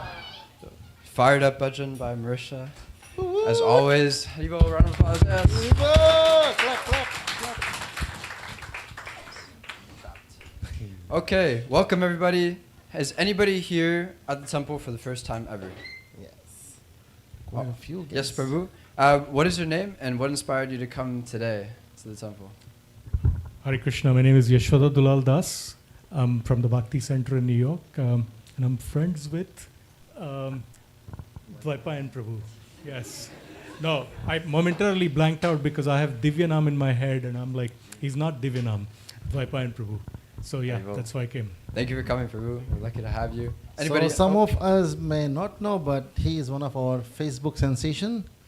Yashoda Dulal Prabhu, also his name on Facebook is YDD. It's too long, Yashoda Dulal Das. And wonderful disciple of His Holiness Radhanath Swami Maharaj. And is very, very versatile speaker, wonderful devotee, great inspirator, and usually dances with the bears in his backyard, playing the kirtan. Yeah, we also have bears in Florida, so if you can always, you won't feel it. Yes, we do, of course. Yeah. So you won't feel at home if you don't miss New York. So he's here for his work.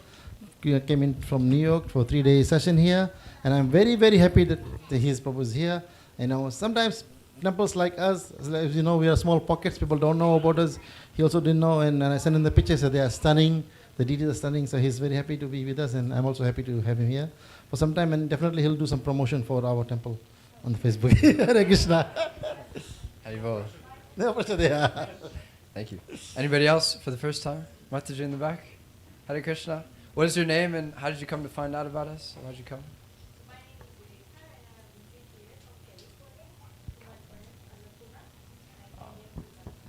Hare Krishna. Thank you. Welcome to Orlando. Yes. And our friends here came after a few years. You can tell.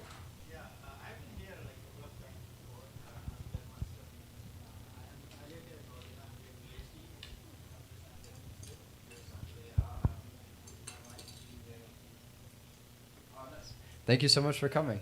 Is this the start of a long streak of coming on Sundays? Beginning? Now, PhD is insane, I know. It's lucky to find the time. You guys came at 4 o'clock, right? Or you came pretty early, right, to the temple? What time did you come? So you're doing the full length. Thank you so much for taking the time out of your busy schedule to come. Anybody else for the first? Yes, Prabhu.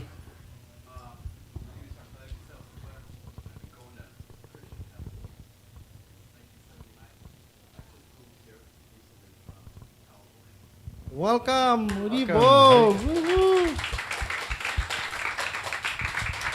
So your search has stopped, right? You found the last Krishna temple. to Final come to, stop. Right? No, it's the final stop. Don't worry. Yeah, it's the final stop. Anybody else? Yeah. Ah, Charya What? Narenu. What's your name? This isn't my first time. Sunday. Huh? Sunday first time, right? Yeah. First Sunday. Tell us your name and why you came here. My name is Hari, and I was staying with my friends, so I came to Orlando Temple. Ah, Hariyo. Where are you from? I'm from Alatra. Alatra. Jai. Hare Krishna. Even the people from Malacho come here on Sundays, so that's nice. Anybody else? Nobody. Finished. Yeah. Okay. Yes, Prabhu. Yes. Mataji. First Sunday. Mataji, would you like to introduce yourself? My name is Gopilila Shakti Devidasi. Hare Krishna Mataji. And what brings you to Orlando on a Sunday? Well, I came to first to see Lord Jagannath in Daytona Beach. Jai Jagannath. And I visit my son, Krishna Prem. Krishna Prem was your son? Yes. Hari Bol! Jai-ho! Hari Bol!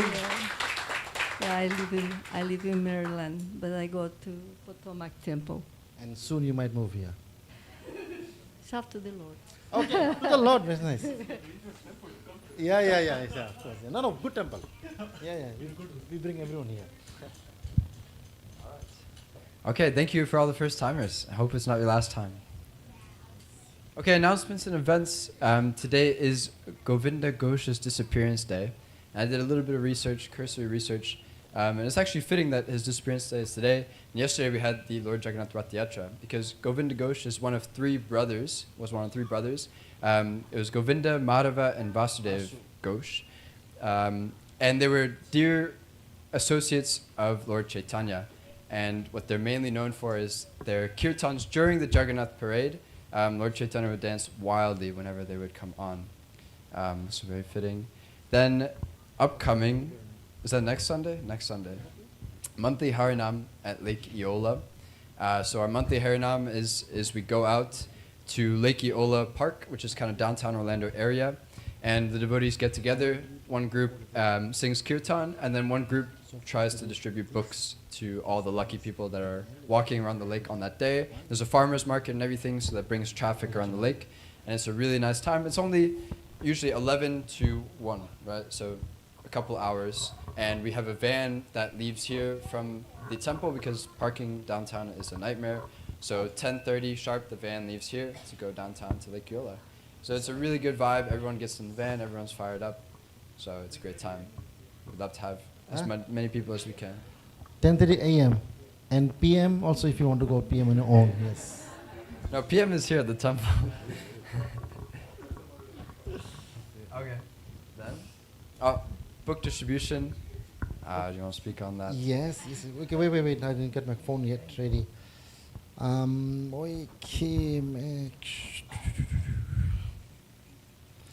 Hare Krishna, please accept my obeisance. Glorious Prabhupada. Work was crazy even today. This is from Bhakta Max, who usually goes out on book distribution. But I finally got out for a short session today, and a couple of people took books, and more took the Meditation Monday flyers. One Science of Self-Realization soft, one Chant Be Happy, total $6, Venmo and Zelle, all glories to Bhakta Max book distribution service. Ki. Srila Prabhupada ki jai. So, any members interested to come Monday? I'm sorry? Anyone interested to come on Monday from the people we met? Yeah. Okay, Few people. This guy was actually from Annapolis, Maryland. So people from everywhere getting the mercy. Yeah, it's very good. Thank you, bro. And then yesterday we had Rath Yatra. I guess you actually put a couple pictures. Yeah, we had the Lord Jagannath Rath Yatra. ISKCON Orlando put on a little drama. That's myself and Bhaj Govinda. And if you can't tell, there's Krish and Bhakta Krish and Bhakta Oscar as the boat. They did a phenomenal job. And then this is, some people dancing in ecstasy in front of Lord Jagannath there. It was actually a wild time. Huge crowds for spring break at Daytona Beach. And I don't know, so many instances it was crazy. Everyone just stopped and moshed together for giant dance circles.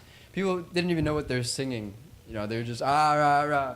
But they were so fired up. Everyone was jumping. I saw at one point they had a flag with the Maha Mantra written all over it. and they just gave it to some guys. And this just guys, it's a whole circle of people, not devotees, nothing, just they were devotees after that time, but a whole circle of people. One guy just holding the flag up, dancing in ecstasy, and everyone's around the flag, arms up, like having a great time. So so much mercy was spread. It was so amazing. And thank you especially to the Orlando devotees who went out there, performed the drama, which we have committed to Daytona and St. Augustine at least. I mean, yeah, St. Augustine will do more. And a good number of people were out there singing, chanting. This time was the first Rath Yatra? Krish, number 1. Krish, number 2.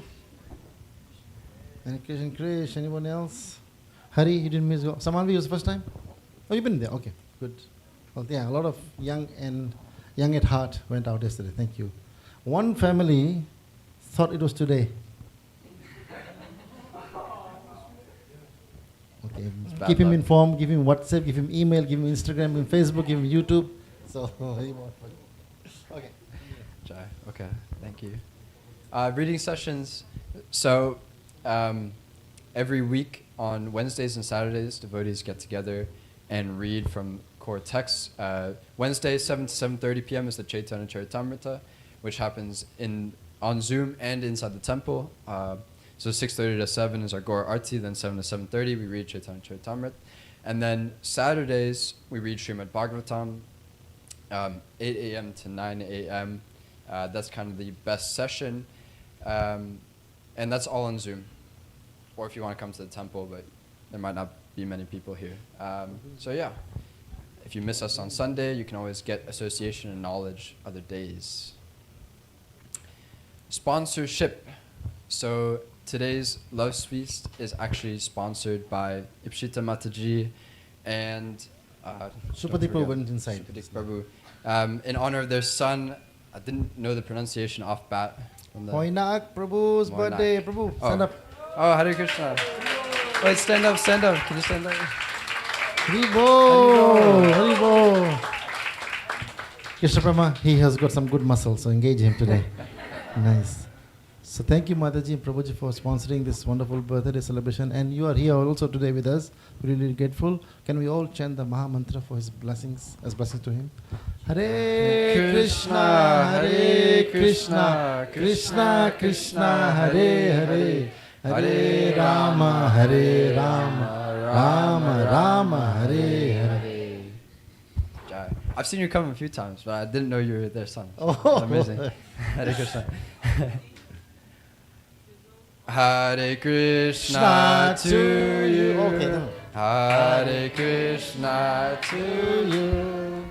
Hare Krishna, dear Moinak Prabhu. Hare Krishna to you. May you never take birth again. May you never take birth again. May you never take birth again. No, you good. Back to Godhead. Haribo! Hi. Okay, happy birthday. Amazing. So sponsorship, Sunday Loves Feast is always open for sponsorship if you have an event or something that you want to do, or just out of the, you're feeling lucky that week, or you got some money, you want to come up and share it with Krishna, then that's always available. And if you want to be more steady, we have options for monthly donorship. So if you talk to Dwaipayan Prabhu or Shraddhanjali Mataji that's standing up there, they can help you out and get you set up. Even a small amount is very much appreciated and helps out a lot at the temple. So yeah, all of these little costs adding up, you wouldn't believe. Groceries, if you want to do the heavy lifting work and go out and get some groceries, there's a notice board out by the door that has a list of groceries on it. And then better safe than sorry, if you want to get groceries, you can always call the temple phone number and someone will pick up and let you know what is in need that week. Okay, yes, we have all of our social medias going on at ISKCON Orlando. Maybe we can Something you want to show, Marisha? If you have up. Okay, don't worry. We've got Facebook, YouTube. Our YouTubes, we're doing the lives, and after when the live is finished, it just shoots up to YouTube, so you can always recap and watch whatever you want to watch from there. We've got Instagram, where somebody's diligently running the account, posting humorous, informational, and devotional videos for everybody. And then our website. Our website is kind of the main hub, ISKCONOrlando.com. You can find links to all the socials from there. You can find links to the WhatsApp group, schedules, phone numbers, contact, everything is there on the website. So stay connected. Please visit us. Oh, and also if you're on Instagram, which everyone is, and you take videos or something of the fired up Gora Arti or the Bhajan or whatever, post it on your story and tag us. And then probably if the video is good, we can repost you and everything and spread the love to more people. Right. WhatsApp group. If you don't want to miss, for example, Rath Yatra dates or when the van is going out or whatever, join the WhatsApp group. It's only for important announcements. No one can type in it or blow up your phone. Everything that's needed is there. So you can scan this QR code. You can also find the QR code on top of the donation box there. Or you can visit the website. If you go on your phone, you just tap the WhatsApp icon and it'll take you to join the group too. Mahaprashadam is not on display yet. I think it's coming. But we have boxes of sweets and cookies for sale. Yes. All right. So these are the Mongol sweets. Pizza. So these get offered to Nitai Gaur Entourage in the morning. And then from the altar, they go straight into the box, so you can take home a little piece of premium Mahaprashadam with you. And they're really tasty. I can account for that. $4 a box. You can see Marisha at the gift store after the program, right after this ends, and get yours. Second piece of prashadam, Mahaprashadam, is pizza. This is pizza cooked by one of our own very talented chefs in this temple, and it's so always we'll let delicious. this once any of the guests wants to take first chance, we give them. Just in case they are. Some of the locals try to snatch it up really quickly. I know. Because they already know how good it is, but the guests don't know. So they might take longer to get there. It's really delicious. I'd highly recommend getting a box of pizza. It's in high demand. So run, don't walk. One of our friends brought his friend here. Thank you for being here with us. What's your name? My name is Bora. Hello, everyone. Hello. Yeah, it's actually my second time here. Okay. Yeah. I have a what? Oh no. Thank you. Okay. He had a bug on his head. Yeah, it's my second time, but it's my first time at a large event like this. The first time I was here was just a few people. So, yeah, I'm excited to be here. Thank you. Of course, thank you. Thank you for bringing him. You're the man. Gift shop, yeah, if you can't see, it's beautifully illuminated. We have kurtas, arti paraphernalia, beads, japa bags, incense, books. So a wealth of things to get you kickstarted on your spiritual path or keep you going. Books there as well. We have an honor system here. So this is a bookshelf where if you're too shy to talk to somebody, but you really want a book, or you just want to browse yourself without the pressure of somebody standing over your shoulder, you should check out a book. The prices are listed on the books with little tags. And if you take a book, just please donate the recommended amount and take it home with you. And it's highly recommend any of the books up there. Yes, Srila Prabhupada, quote of the day. Oh. This is a quote by Srila Prabhupada, San Francisco, March 15th, 1968. So that's that day today, several years ago. Today, 15th March, now it is 7:35. I think it's 8 o'clock. Gone. As soon as it is 7:36, you cannot bring back that 15th March evening, 7:35 again. Even if you pay millions of dollars, please come back again. No, finished. Chanakya Pandit says, time is so valuable that if you pay millions of gold coins, you cannot get back even a moment. What is lost for good. If you such valuable time spoil for nothing, without any profit, just imagine how much you are losing, how greatly you are a loser. Srila Prabhupada ki Jai.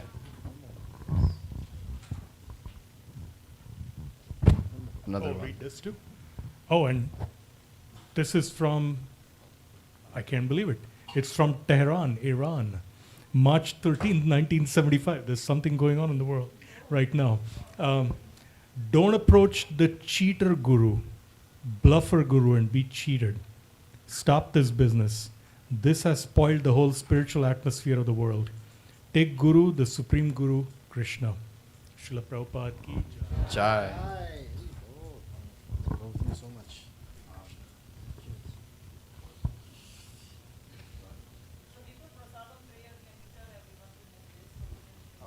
Oh yes. Okay, so we're serving prasadam inside today. So everyone, please scoot forward. Don't be shy. Oh, because of the rain outside. Oh, yeah.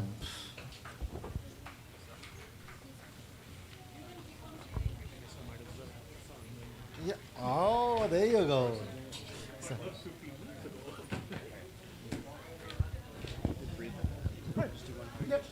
Take care. Mahaprasade Govinde Nama Brahmani Vaishnave Svatva Punya Vatam Rajan Vishvaso Navajayate Sarira Advita Jam Jorindira Taika Jive Tile Visaya Sagore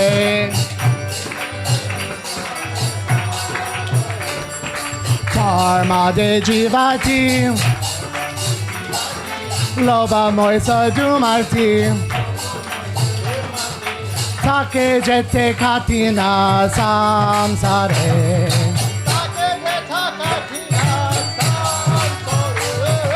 Krishna Boro Joya Moy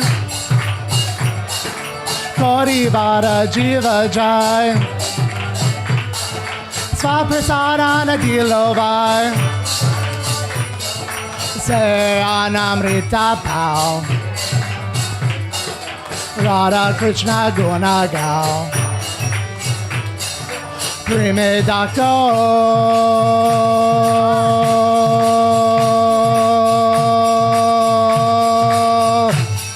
Shaitanya Nita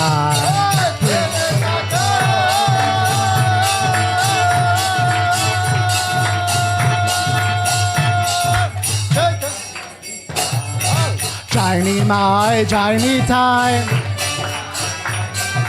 Jai Shri Krishna Chaitanya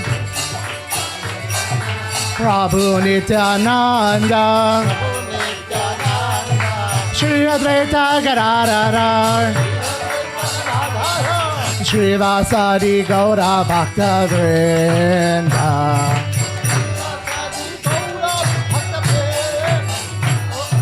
Hare Krishna, Krishna Krishna, Hare Hare, Hare Ram, Ram Ram, Hare Hare.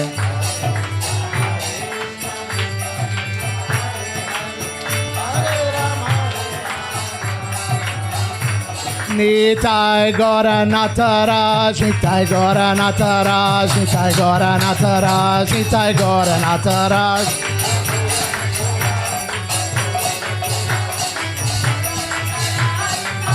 Jaya Jaya Prabhupada, Prabhupada, Prabhupada, Jaya Jaya Prabhupada.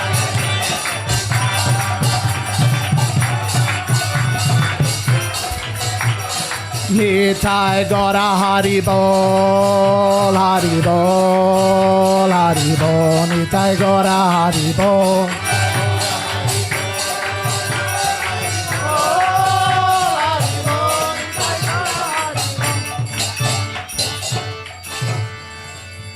Nitai Gaur Nataraj Mahaprasad ki Jai. Gaur Premanandi. Hari Hari Bol.